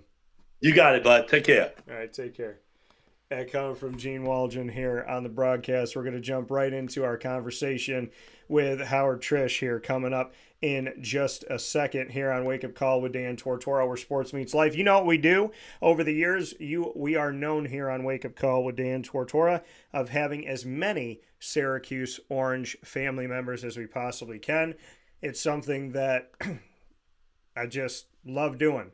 I think if you're a member of the family, and you're a member of the family forever. And so there's a lot of good people out there, and I love having the opportunity of getting to share the broadcast with them, share the stage with them, and be able to talk with them and have some fun. We just had Gene Waldron on the broadcast here on Wake Up Call with Dan Tortora inside of the Great Lakes Honda City Studios, and now I have the opportunity of having Mr. Triche on the broadcast, and I have to specify because we have Howard and we have Brandon here in the Syracuse family. So Howard Triche coming up here with us as we bring him in onto camera here. Always love and appreciate having Howard on the broadcast.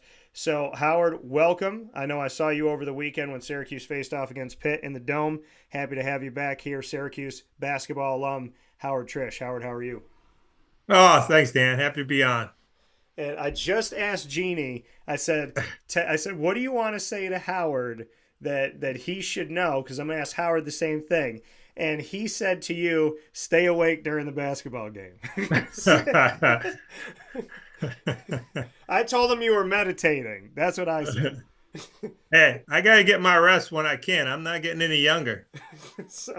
So what do you want to say back? What would you like to say to Jeannie? Y'all were sitting together. I got to see you and Gene and Sonny Spear at the game, and I know you come out to a bunch of games and always wearing your orange and always supporting the family. What do you want to say back to Jeannie this morning?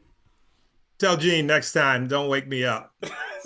Just let me converse in my mind, and visualize the game. I was trying to visualize a win as opposed to the loss at the end. So I could appreciate that. Well, Howard, we have seen this Syracuse team struggle this year.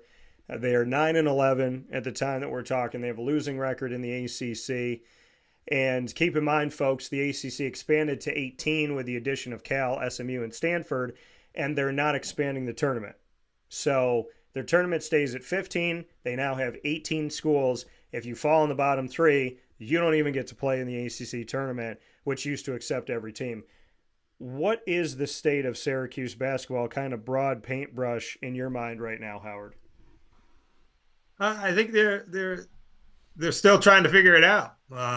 They play the inconsistency is there, and not just one variable, many variables, different parts of the game. At different times of the game. I don't think you can just point to one variable and say, hey, if they correct this, then they'll be in much better shape. There's multiple combinations that they have to figure out, and I don't have the answers to it. And hopefully, Gene and Autry and his coaches have a pretty good idea. They're with them day in and day out. I try to go to practice every now and then so I can see what's actually happening and so forth. But I know they need to compete and compete in practice as well. Howard, are you surprised that here we are at this point in the season? We're 20 games in. There's 31 regular season games, right around that number. So we're more than halfway to the end of the regular season. And it looks like these guys still aren't necessarily comfortable with each other, know each other's tendencies. It seems like it's still this disjointed family. What can you say to that? You played the game. You love the game. They're playing a game that I would like to hope that they love too. 20 games in, and it looks like 5 guys playing ball that have never played ball before. How concerning is that for you? And have you ever been a part of a team where you've gotten so deep into a season and you're still trying to figure each other out?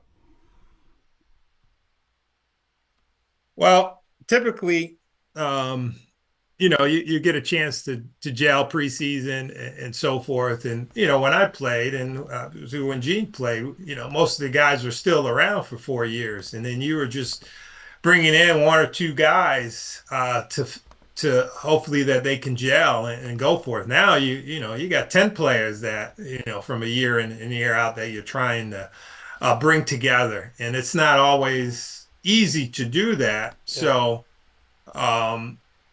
this is what we have. And they got key guys that are getting hurt in different times. Freeman, JJ, JJ was just coming on, just figuring it out when he, hurt his hand, and then that leaves him out for a few games. I think he's kind of pulling that back now, and he's on a similar level prior to getting injured.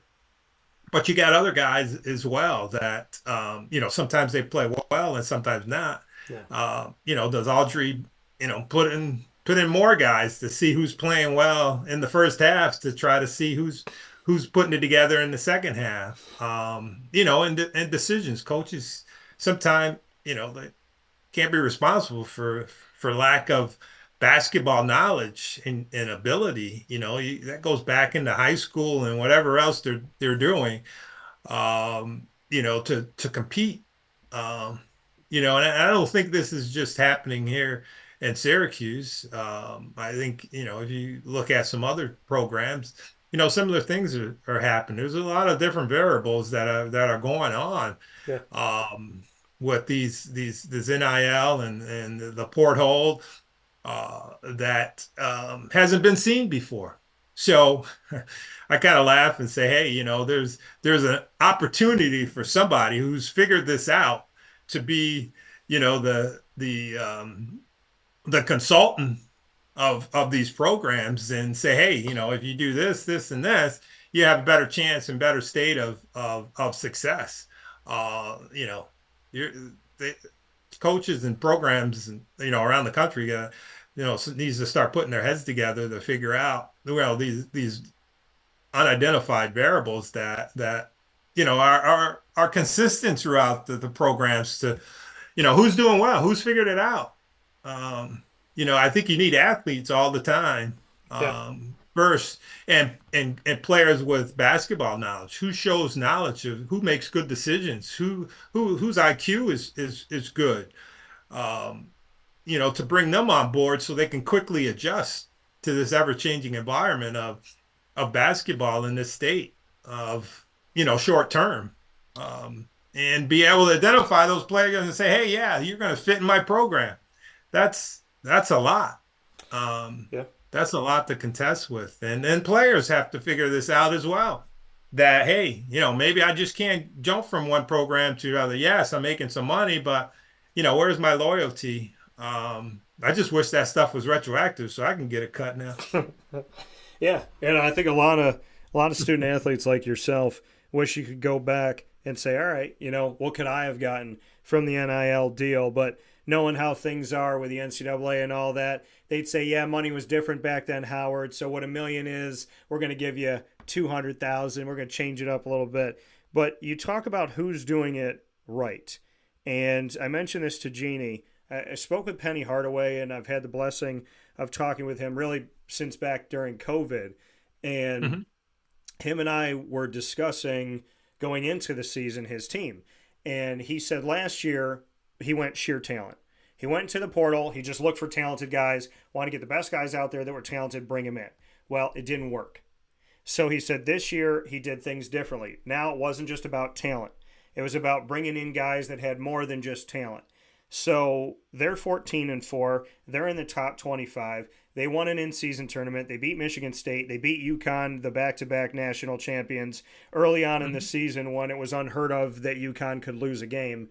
So Penny's figured out this year the portal can work, and an entirely new team can work if you look for the right guys. So in my opinion, it can't just be talent. It has to be character. It has to be basketball IQ. It has to be ability to play well with others, which is something you think about in kindergarten. So do you look at this team at Syracuse and say that Adrian and the staff maybe just didn't look for the maybe IQ side of it, the character side of it, the togetherness side of it? Maybe they just went for talent. I mean, when you look at this team 20 games in, do you say that maybe this is a penny thing? Maybe this is, hey, Adrian's going to look at this, he's going to learn, and he's going to go back to the portal in this offseason, and he'll look for not just sheer talent, but put it together a different way. Because it can work.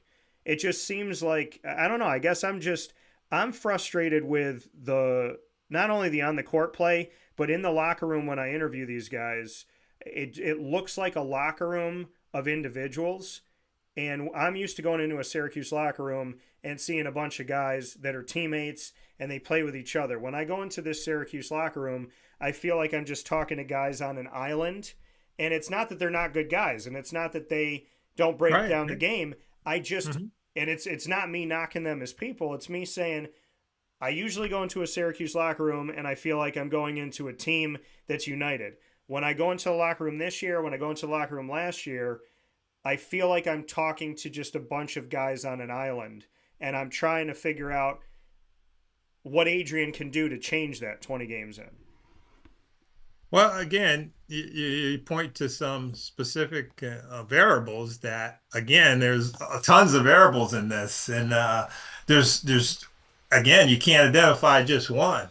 Guys are coming in playing 1 year, and maybe they're not looking at this as loyalty. Yeah, they have a teammate and friends, and yes, but it's looked upon differently. I would imagine. I'm not in their shoes. If I was able to walk in their shoes for a short period of time, maybe I'll understand where these guys are coming from and what the program is. I really can't critique and say, hey, they need to do this, that, and the other. This is all new to me. It's all new to a lot of people. But I know whatever they're doing currently isn't working the way they wish it was working. So we can probably all agree to that, to where they need to go, lessons learned, and hopefully be able to correct some of the issues, and then the rest of the season and to next year that they put together a more cohesive group and they're ready to go. Yeah, that coming from Howard Triche here on Wake Up Call with Dan Tortora, where sports meets life inside of the Great Lakes Honda City Studios, here with Syracuse Orange basketball alum, speaking on the state of the Orange. So if we can't speak to what's in their minds, and we can't speak to do they feel that loyalty or they don't feel that loyalty, because that's to each individual, what we can speak to is ball. And you're watching that game. You're seeing the court. Basketball is basketball. Rebounding's rebounding. Good shot selection's good shot selection. Assists are assists. Finding guys at the right time or finding guys at the right time. Breaking a press, running plays, setting screens. Basketball, thank goodness, on the court is still basketball. As a former basketball player, going into this last game against Pitt or whatever game you'd like to go into, what are you seeing basketball-wise of what you can break down, because the game is the game? Well, I just look for a couple of things. Are they competing? Are bodies flying around? Are they stopping people? Someone hits a couple of shots. Are they putting them down? Are they being able to ice that, make that person work a little bit harder? From a competitive thing, and then a sense of urgency. Do they have a sense of urgency? Are they, driving? Are they looking the shot? Are they moving the ball? Are they, playing hard? The coach has something to do with that, but the players have to dig within themselves and be that. They do it at times, you see it, but is it consistent enough for them to win? It's not always there. And it's simple. It's just simple things like that. And that contributes to decision making while you're out there on the floor. What you do in practice isn't necessarily what they're doing in the game. I've been to a couple of practices. They seem to be, working hard. I don't know if they're competing to the level that they should compete. That I remember being to have to compete in practice and the corrections and so forth. But things are different now. The way players are handled. A lot of players can't get yelled at. They'll just freeze up and whatever else. Our culture have changed. But basketball, um, of what you just mentioned hasn't really changed. People got to get out there and compete. You got to make good decisions. You got to take care of the ball. You got to rebound. You have to shoot. You got to put the ball in the basket. Pressure. I wish they would pressure a little bit more. Yeah. Full court. But basketball isn't the same when I played. We pressed up and down the court, and that's what got our defense going. It forced us, so we're on edge all the time. But basketball is a little bit different. They approach things. Sometimes they press, sometimes they don't. I don't know the team well enough. That's what we leave it to Altry to figure out and to compete along with their coaches. I think that they have to figure this one out, and then they'll be fine. Yeah, I mean, you discuss that want. Our bodies flying around. If a guy's making shots, are they shutting him down? Is there a sense of urgency? Adrian, after the game, the loss to Pitt, 77-73 at home, the game that you and I were both at, Adrian spoke about toughness. He's looking for that. Speak to that. Speak to that. It's funny you said that because I'm looking for two sport guys. I played football. I played baseball. Played basketball. Basketball wasn't always my number one sport, but football helped me with the toughness. I used to love to dive for loose balls because it reminded me of a fumble. I would dive at the guy. You had to you can make a little contact then and get away with it, and going after it. Defense is a mindset, is a choice. Yeah. And understanding the game. I don't know if guys approach the game in that manner of how they can, look to shut someone down. I tell the guys, hey, if you can't guard someone, don't let them get the ball. That's your easy. That's your best, because they're not going for the ball as much as if when they got the ball, they're looking to make a tougher move. But if they're kind of, a lot of times nonchalant, not working that hard to get open, it's easier to guard someone. But you still are able to get back and help. But I tell the guys, don't let them get the ball if you feel like you're going to get beat. So, I think of it as a mindset. Well, but I have mentioned to coaches that they have to look at getting two sport guys and understand that these guys that just focusing on basketball may not always be the person. There may be a few, but it may not always be that guy that you want. Well, I mean, and like you said, you would go after the loose balls. We don't really see that from this team. And we don't see them go after loose balls, the open opportunities. We're not seeing a lot of bodies going up against each other. We're not seeing a lot of. I think it's inconsistent. I think you see it. I think it's inconsistent. Some guys are getting it, but it should be consistent. Throughout. And that's just the mindset. And you're doing it each time. I see bodies on the floor. I see people are doing, but is it always prevalent? Maybe not. Yeah. And like you said, I mean, that level of consistency, there was moments in the game where Eddie Lampkin Jr. would put himself out there. We know Kyle Cuff Jr. is willing to put himself out.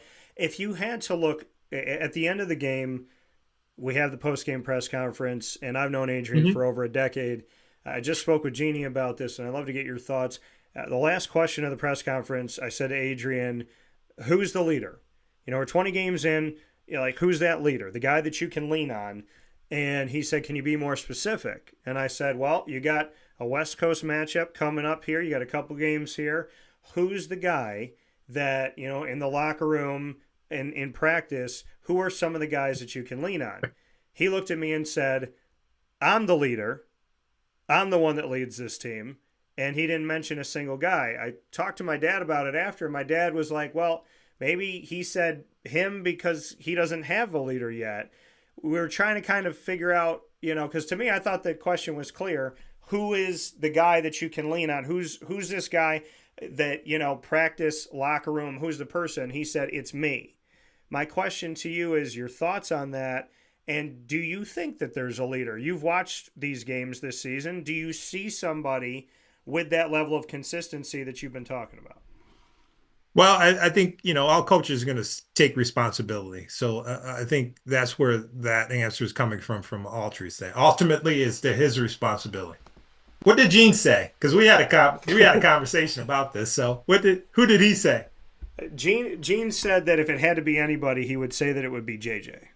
Yeah, I would agree. I think at times I'm seeing him on the court trying to talk to people and in his diplomatic way.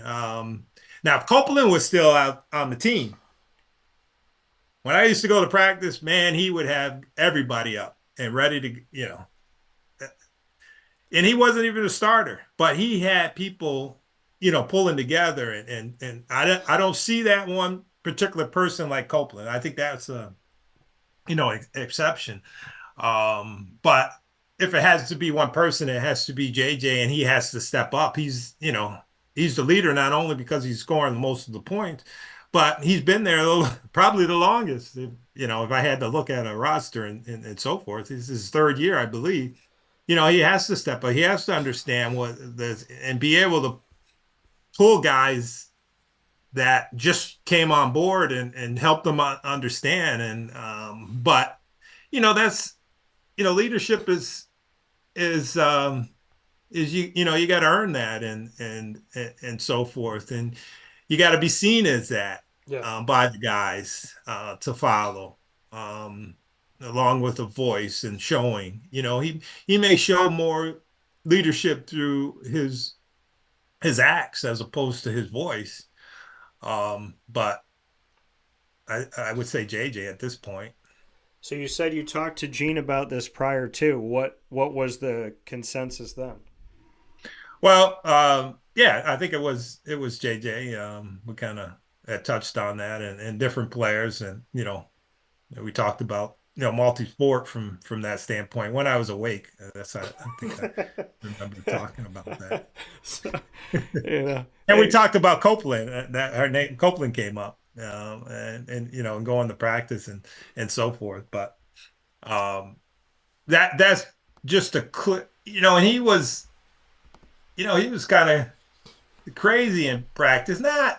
He was fun. It wasn't abusive anyway. Somehow he had, he would talk junk, but it was, he got people to go and so forth. That's the kind of stuff. When I look at that stuff, that's what I say competing.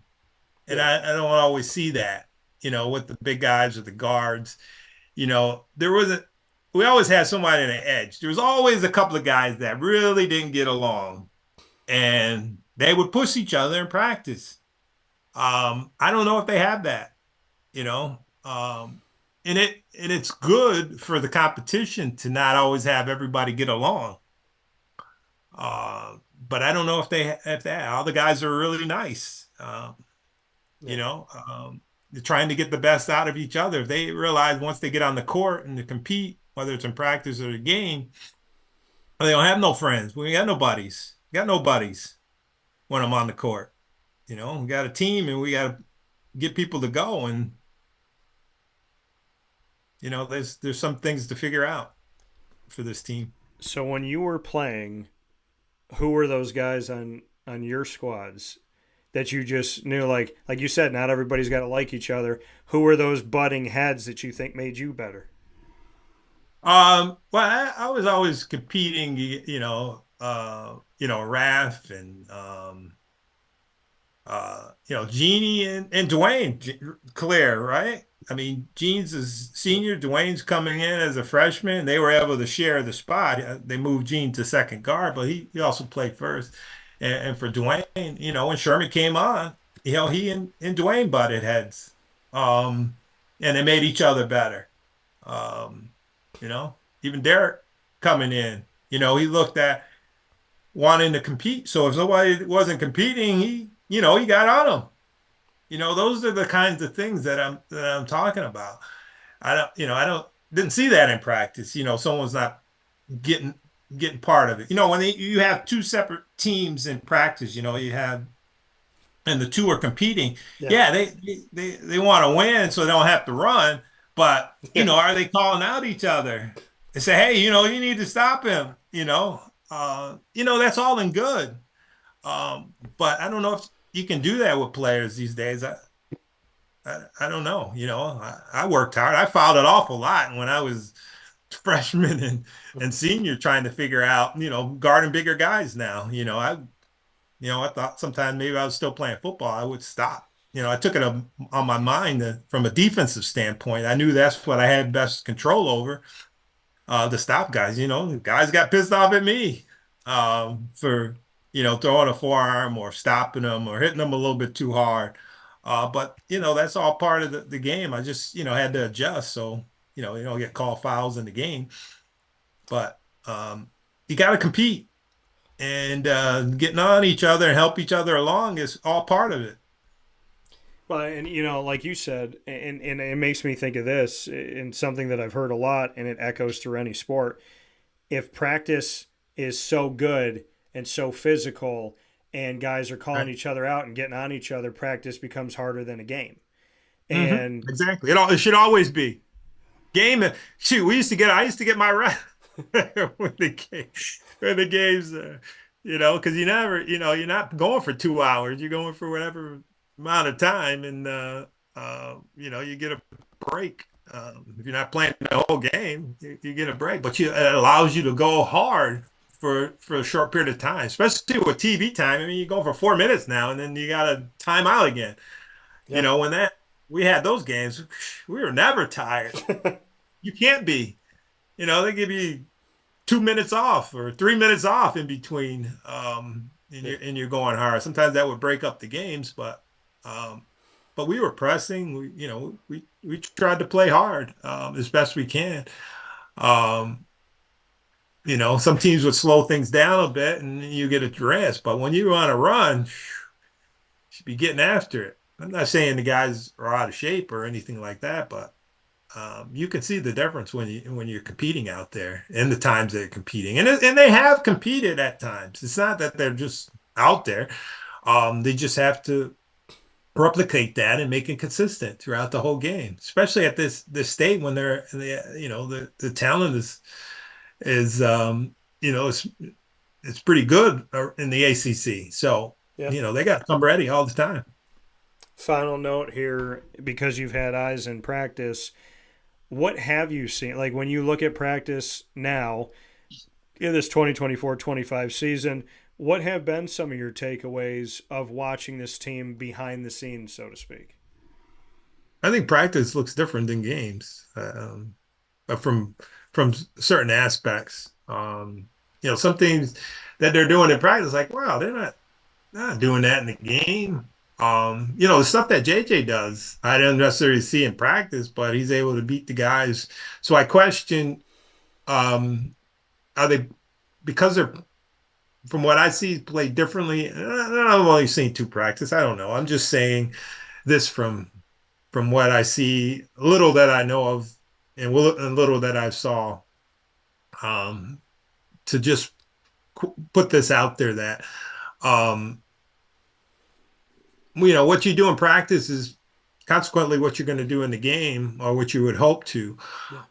Pressure's more in the game. So, you can shoot 90% in practice, but you probably shoot 60% in the game. I know that's both pretty high, but just from a reference standpoint. Yeah. And that's the goal, is try to replicate that. So if you're playing a different way and in the game and the combinations, when you make a move, you expect somebody to be here or there. They're not there because it's not the same, in practice or in the game. So, when DJ or JJ's driving, he's doing, he's getting to the hole, he's laying it up. But, when he gets stopped, who's he hitting? Who's there? Yeah. Who can be in position so it doesn't look like a bailout, but part of the continuity of the game. Yeah. And I don't always see that from practice to the game, just as a reference. So, I could probably pick out all kinds of stuff, but I don't want to kind of go in and beat up the guys and so forth. I'm not there all the time. So. Howard Triche coming to us, Syracuse Orange Basketball. alum here on the broadcast, Wake Up Call with Dan Tortora, inside of the Great Lakes Honda City Studios. They have a gamut coming up. They have many a game and a bunch of home games. We know they're going to play Duke. They're going to play North Carolina. They're playing a Tony Bennett-less Virginia, which will be the last home game that they have. And we know that they're going to be on the West Coast coming up here in the most recent, or in the not too distant future, I should say. Are going to be playing Cal and Stanford. So for you, Howard, if you could look into the screen and say anything to these gentlemen. I know the Syracuse Brethren runs deep. I know this Orange family is a family that is all about addition, not subtraction. So as this family continues to grow, what do you want to say to the guys if they were listening right now? Pull together. Speak to each other. Have a meeting or a team meeting or something. Say, hey, what are we not doing? What can we do better? Let's go. Sometimes it's not all about the coaches. It's about the players. They got to pull together. They're the one out there on the court. Ultra can't dribble and shoot for them. They can guide them and give them, the tools that they need. The players need to compete. I would say you got to compete and have a sense of urgency. That coming from Howard Triche, and echoing the words of Gene Waldron when he said, have a players-only meeting. So interesting that you both said that as we're 20 games in. Hopefully they will oblige you. But as always, Mr. Triche, I appreciate you. I'm just looking for somebody like Michael Carter-Williams or Q that has the speed of the Flash, because I know that you're a fan of the Flash, and so am I. So with that being said, Howard Triche, Syracuse. Well, JJ is pretty fast. JJ is pretty fast, but, again, you got to bring everybody together. I didn't realize he was that fast. He was just running by guys. It's like, man, you got to do that all the time. Yeah. Well, and that's the thing last year is that Judah was bringing up the ball, and I was like, they're not getting the ball to JJ enough because Judah wanted to score. And now it's like, okay, well, now JJ doesn't have that. He doesn't have Q on the team, so JJ can kind of take over, and I want to see more of that because I know JJ's capable, and I think a lot of people have looked to him for leadership. So hopefully that comes through. Mr. Triche, thank you for coming through here on Wake Up Call as always.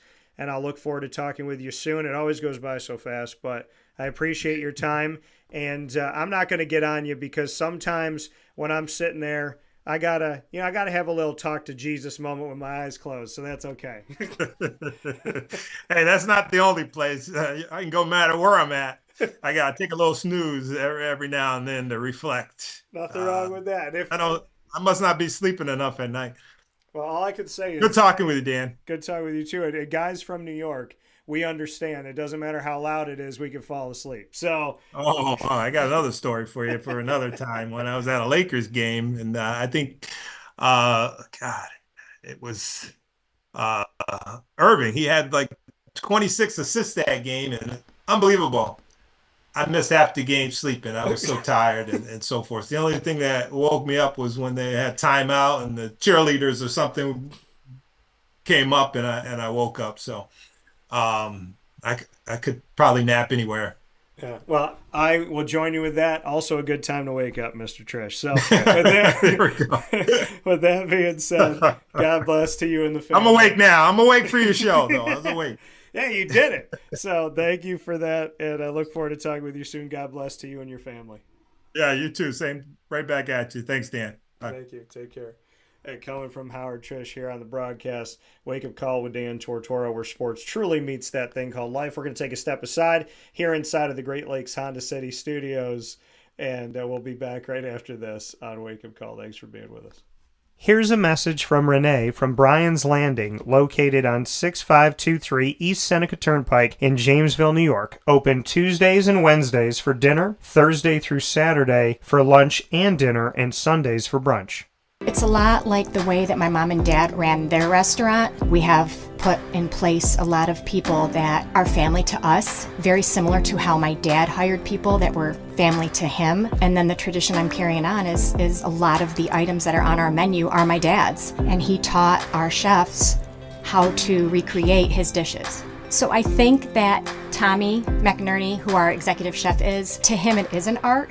And I think that when he does create a dish, it's not just about making the food taste delicious, which is definitely our priority, but it's an art to him, and it's almost like his canvas on a plate where he just wants the colors to look great, and people love it because he takes pride in that. And Brian and I appreciate that. We want it to obviously look good and taste good. I will tell you, when we opened up, it was 6 weeks before COVID. And what was amazing was the community, our friends and family stepped up, and everybody did takeout. Everybody supported us. Our hearts were just so filled. So to Brian and I, obviously our friends come all the time, and we just have repeat customers in Jamesville, and I think people going to our previous restaurant in Green Lakes are making the trip to come to Brian's Landing to support us. And I mean, I think we have great food and a great atmosphere. So it's very, very important to us. Head to Brian's Landing, located on 6523 East Seneca Turnpike in Jamesville, New York, where memories have become recipes that are now meals to share with you. Tuesdays and Wednesdays for dinner, Thursday through Saturday for lunch and dinner, and on Sundays for brunch. And be sure to come out for live music Friday, Saturday, and Sunday.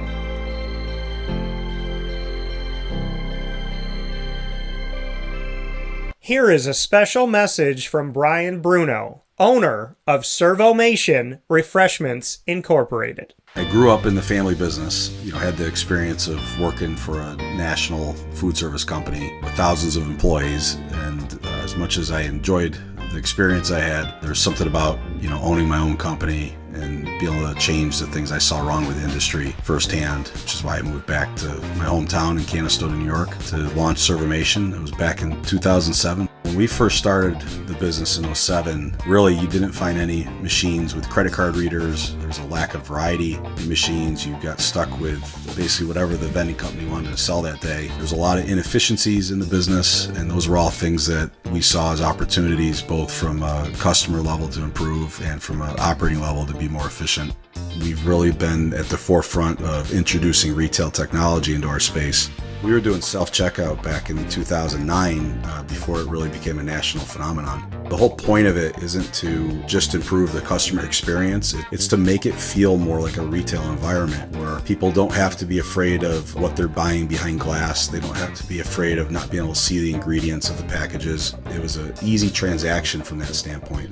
If we were to reinvent something, we wanted to make sure what we were making looked and felt more like a deli and not like something that you would traditionally see in a vending machine. I was tired of hearing for years the customers say the wheel of death because the vending machine would circle around with the same tuna salad in it. What we wanted to do was it really change the perception of that food. So allowing customers to touch it, allowing customers to feel the weight of it, allow customers to see the freshness of it, and also the variety of it really helps them change the perception and ultimately the value of what we bring to them. The point of differentiation you have to make is either in value or the quality. And I think on both of those fronts, Servomation has really, in large part, changed that value system for employees. So they no longer have to worry about bringing their food from home or having to leave their desk during the day and rush out to get back in time for their break to end. We're bringing something that they can count on in their break room every day, and they know it's going to be there, they know it's going to be fresh, and they don't have to worry about it being sold out or something that they don't enjoy. We've also heavily invested in flavored water machine, so you can get a glass of water with a fresh piece of fruit in it, along with bean to cup coffee machine. So there's not a day that goes by we're not surprised when we get customers that call us and say, we didn't know you could do all this. We're really lucky to have a strong group of dedicated employees. Most of our employees have been with us since inception. They're family to us, and people like doing business with people they like and trust. And I think the same thing goes for employees. In a day and an age where there's a lot of corporations that just look at an employee as a number and don't get to know them, that's just not the way I was raised or how I like to do business. So we're a little old-fashioned. We like getting close to our employees. We like knowing how we can help them. We like knowing how we can improve their lives, adjust their schedules, whatever it may be to help improve their quality of life. And we think in the end that makes for a happier employee. We're fortunate enough to have really grown over the last several years, and from Pennsylvania to Massachusetts to Connecticut, we really do have a strong connection, even though we're not in the rooms every day with these employees. There's not one single employee that we feel like we don't know, and certainly we know they can call us at any time, and they're definitely treated as family to us. I wake up every single day really excited to surprise our customers in a good way. The one thing I could tell you is I think that every one of our employees and every one of our customers will continue to be at the forefront of every decision we make. Find out how Servomation can help you and your business by going to servomation.com.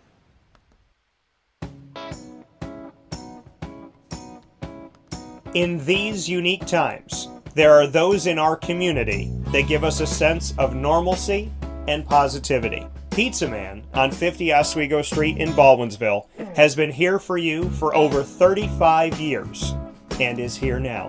Call 315-638-1234 or order online at pizzamanbville.com to bring those familiar tastes into your home. And remember to come see our monthly on-site broadcasts centered around the community and our Baldwinsville Bees. Pizza Man in Baldwinsville. Any way you slice it, they are always here for you.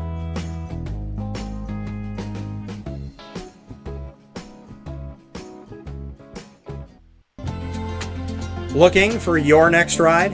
Look no further than Great Lakes Honda City, located on 7140 Henry Clay Boulevard in Liverpool, New York. Serving our community for decades, their new and pre-owned vast array of vehicles are available to you Monday through Saturday on site. To search from home, shop at GreatLakesHondaCity.com.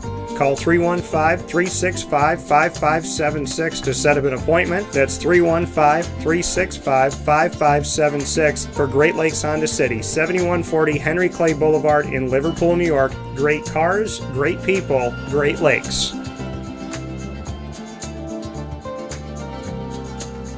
All right, you need to come out here and get yourself the Brooklyn Pickle. I was talking about this with one of my buddies. I was like, yo, there's no better sandwich in the state of New York than the Brooklyn Pickle. And now that I found out that they're going down to North Carolina, we are taking over your taste buds everywhere you are, wherever you're going to be. You need to get yourself out to the Brooklyn Pickle. Pinehurst, you just realized that you found yourself the best sandwich shop that you're ever going to have. This is a glorious moment. It's a blessing to your community. You're welcome. Brooklyn in the house, baby. Go over to the Brooklyn Pickle. You already know what it is. You heard the man. Head to Brooklyn Pickle Pinehurst on 1788 Old Morgantown Road in Southern Pines, North Carolina.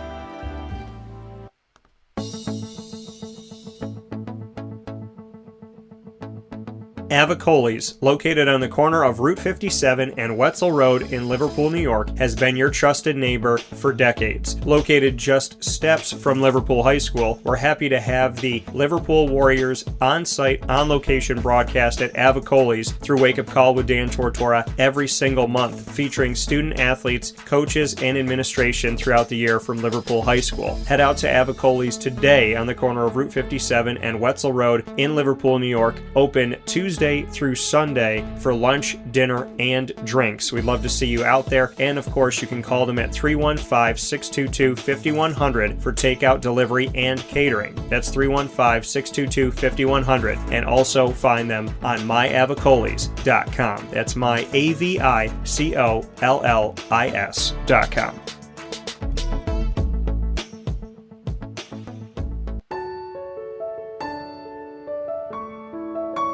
Having peace of mind when you're out of town that your furry-loving friend is safe and sound means taking them to Canine Campground, because we all know that when it comes to the love of our pets, it goes well beyond the call of duty to make sure they're safe and sound. Right, Lily? So take a ride to 242 Johnson Street in East Syracuse, New York, and see Canine Campground and where your dog will be staying, in the classic cabin, the executive cabin, the grand cabin, or of course the luxury cabin, because if you know Lily, you know she loves luxury. Now you don't have to wait to the last minute to find a family member or a friend that'll take your dog for a few days. Call Canine Campground at 315-299-4013. That's 315-299-4013. Their drop-off and pickup times are Monday through Sunday. Check K9campground.com for more information. That's the letter K, the number 9, and campground spelled with a K.com. K9campground.com. When you're going out of town, bring your dog to Canine Campground.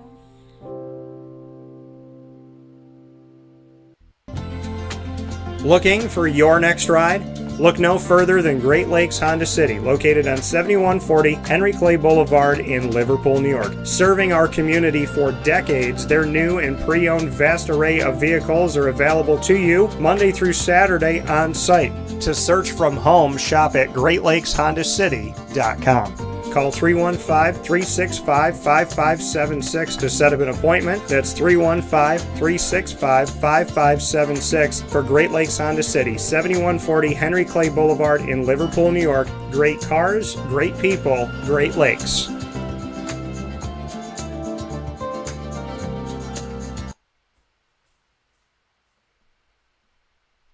Carvel DeWitt, it's what happy tastes like. Do you know why? Because we make ice cream. Creamy, rich, flavorful ice cream. Not yogurt or iced milk like some of our competitors. Ice cream.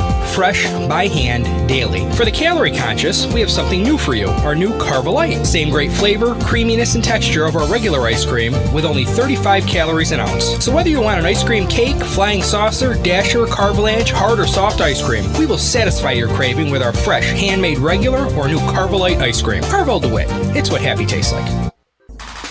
The Wildcat Sports Pub in Camillus, New York is located on 3680 Milton Avenue in the Home Depot Plaza. It is your family-friendly sports bar and restaurant. Folks, some sports bars aren't family-friendly. Some family-friendly restaurants are not sports bars. The Wildcat Sports Pub in Camillus, New York is proud to be both. It is that marriage that you've been looking for years. The Wildcat Sports Pub is your home base for your sports bar and restaurant needs, games for the kids, indoor and outdoor activities, and enough things on the menu to come back every single week and get to try something new.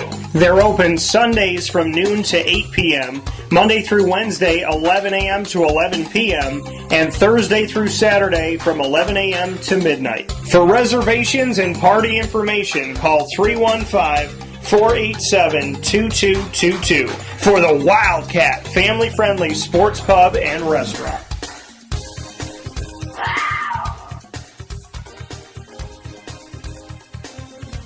GG Cards and Breaks. Like, comment, subscribe. GG Cards and Breaks, coming to you on 639 Delmar Place in Syracuse, New York, is your one-stop sports card and trading card shop. Find GG Cards and Breaks open for you Tuesday through Saturday from 10 a.m. to 6 p.m. and on Sundays from 10 until 5. GG Cards and Breaks.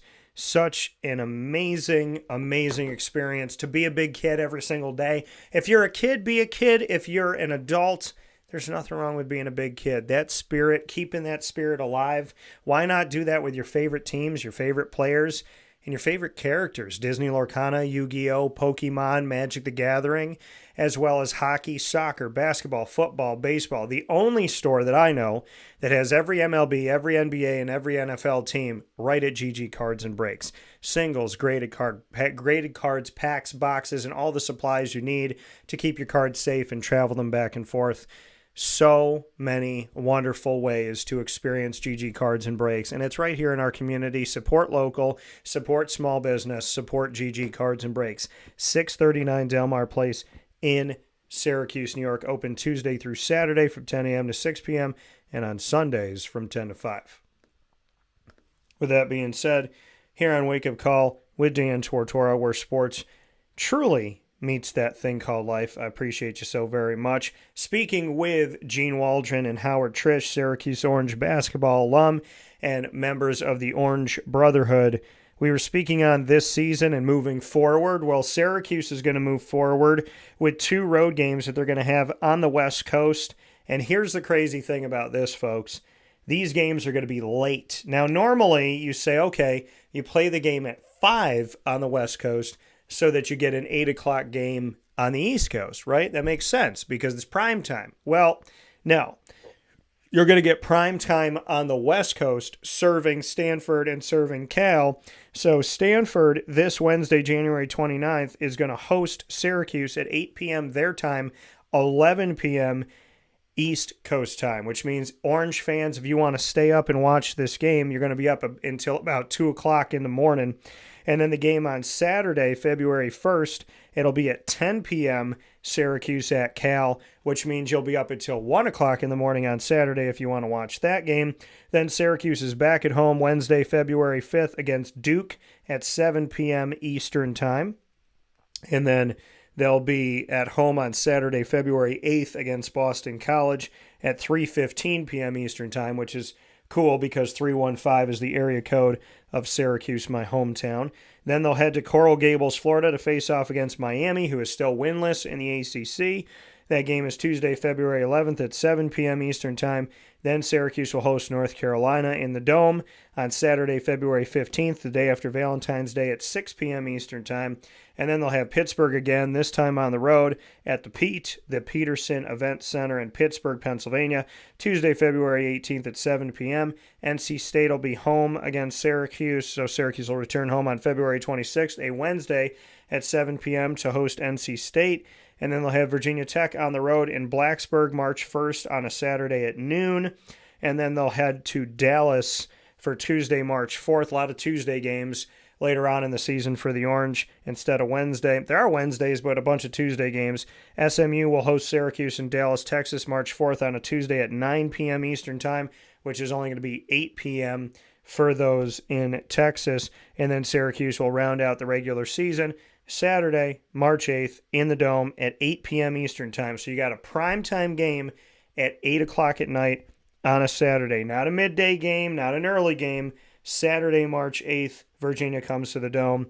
Syracuse faces off against them at 8 p.m. Eastern time. So that's what the schedule looks like stepping forward, as obviously we hope that this team will figure things out, the coaching staff, the student athletes, that they'll all get it together and figure out what is best for the Orange moving forward. It's not about the voices on the outside. It's about the team on the inside. It's about building a family, building a nucleus, doing it together, win, lose, or draw. A team that loves each other can lose together and still look like they had fun and still be together. And despite the toughness and the adversity, can just, band together as brothers, as sisters of any sport. I want to see a family. Win, lose, or draw from here on out. I want to see a togetherness. I want to see a family, and I want to see them having fun. I want Adrian to have fun. I want the coaches to have fun. I want these student athletes to have fun. And with that being said, I always have fun here on Wake Up Call with Dan Tortora inside of the Great Lakes Honda City Studios. Mr. Turetsky, a brother to me. Ross Turetsky, I love having him as part of my family. Sportscaster, writer, and a coach, and a fantastic friend as well, talking NFL with me. And then, of course, Gene Waldron and Howard Triche speaking about Syracuse Orange basketball, the state of the team, coming from two alumni of the Orange Brotherhood. Of course, Wake Up Call with Dan Tortora comes to you every Monday through Friday from 9 a.m. to 11 a.m. Eastern Time, here where sports meets life, on youtube.com/wakeupcalldt and on facebook.com/wakeupcalldt, as well as on wakeupcalldt.podbean.com. Once the shows go live, they hop into the archives, and you have the opportunity to see the wonderful, or to listen to, and also get to see the wonderful, wonderful conversations we have with people like Ross and Gene and Howard and so many here where sports meets life. Amazon Music, Audible, iHeartRadio, iTunes, and Apple Podcasts, as well as Player FM, Podbean, Podchaser.com, Podvine, Spotify, TuneIn, and YouTube. All you have to do is search Wake Up Call with Dan Tortora, or one word, Wake Up Call DT, and you can hang out with us on any one of these platforms. Click follow and subscribe, so every time we update our archives, you'll never miss a broadcast again. Big time thanks to the Brooklyn Pickle down in North Kakalaki, North Carolina, 1788 Old Morganton Road in Southern Pines, North Carolina. Make sure you check out the Brooklyn Pickle down there. We know them in Central and Upstate New York. Now you're getting to know them down in North Carolina, right by Pinehurst Golf Course on 1788 Old Morganton Road in Southern Pines, North Carolina. And of course, you could visit our team of partners in Central and Upstate New York as well. Great Lakes Honda City, Carvel DeWitt, Wildcat Sports Pub, Mother's Cupboard, GG Cards and Breaks, Mon Paz, the snack capital of the world. They got a big game board. For every $40 you spend in store, you get a free square in their game board while supplies last. So go to Mod Paz on 201 Old 7th North Street in Liverpool, New York. You can see the video on my social media that explains it. Every $40 you spend, so you spend $80, you get 2 squares. Every $40 you spend from now up into the big game while the board still has space, every $40 you spend, you get a free square in the big game board at Mon Paz. And they're giving away some really cool stuff. They're giving away, for each quarter, you can win a large popcorn, and the grand prize, a 3.5-gallon tin with your favorite team logo on the tin. That'll be for you. And by the way, that tin that you would win has half-price refills for the rest of your life. Avicoli's, Canine Camp Dog Daycare, Pizza Man, GG Cards and Breaks, Brian's Landing, Chick-fil-A Cicero, and Canine Campground Dog Boarding, as well as Servomation, reimagining, reinvigorating, and just creating such an amazing world when it comes to the vending world of things here. There's something to be said about more vending. The way that they do it, the technology that they have. When I was growing up, vending was not great. And you hear Brian Bruno, the owner of Servomation, speak about it in their commercial every Monday through Friday here on Wake Up Call with Dan Tortora. Back in the day, you know, it was that tuna salad that just rotated that you're like, has it been there for a day? Has it been there for 3 months, 3 years? How long has this thing been here? And then I go and I tour Servomation, and I see their facility and their and I learn about their technology, and I see their massive kitchen and the chef that's cooking, and then I see all of the amazing opportunities that they have as far as variety of food. And Servomation to me just totally changed everything I thought about vending in a school, vending in a college or university, or at an office building, or if you stop at a road stop and there's vending. There's nothing like Servomation. To me, a fantastic product, providing an opportunity for you to actually get something good out of a vending machine and to have variety and quality. The quality, to me, is just fantastic. I never thought that some of this stuff that they have in their vending machine would even be in a vending machine. So find out more information by going to servomation.com. That is servomation.com. Head there today, servomation.com. And of course, we are the exclusive multimedia marketing partner of your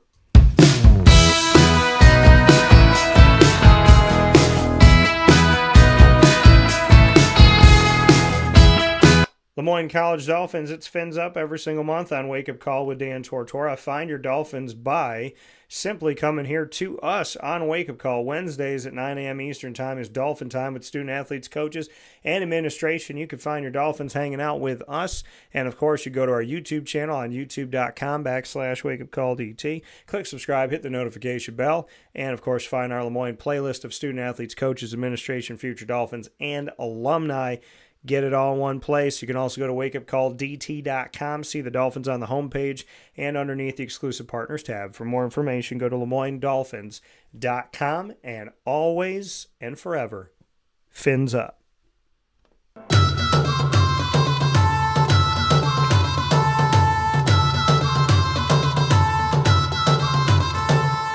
The Bryan and Stratton College Bobcats of Syracuse are exclusive multimedia marketing partners with Wake Up Call with Dan Tortora. Find your Bobcats every single month with student athletes, coaches, and administration joining me here with their stories about men's and women's basketball, men's and women's soccer, and more right here where sports meets life. You can find our entire library of conversations with the Bobcats exclusively by going to youtube.com/wakeupcalldt. Click subscribe, hit the notification bell, and find our Bobcats playlist under BSC Syracuse. You can also find the Bobcats by going to wakeupcalldt.com's homepage and underneath the exclusive partners tab. For more information, go to syracuse.bscbobcats.com and go Bobcats.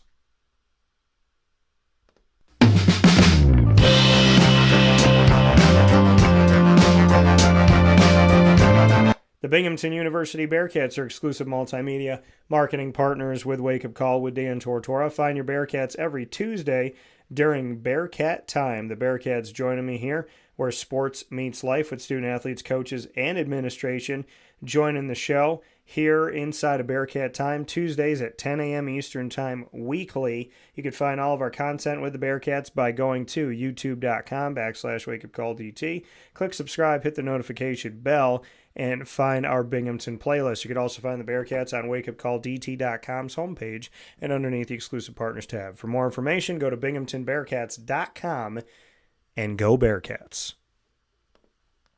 With that being said, here on Wake Up Call with Dan Tortora, I want to thank you for tuning into the show today and every Monday through Friday from 9 a.m. to 11 a.m. Eastern Time.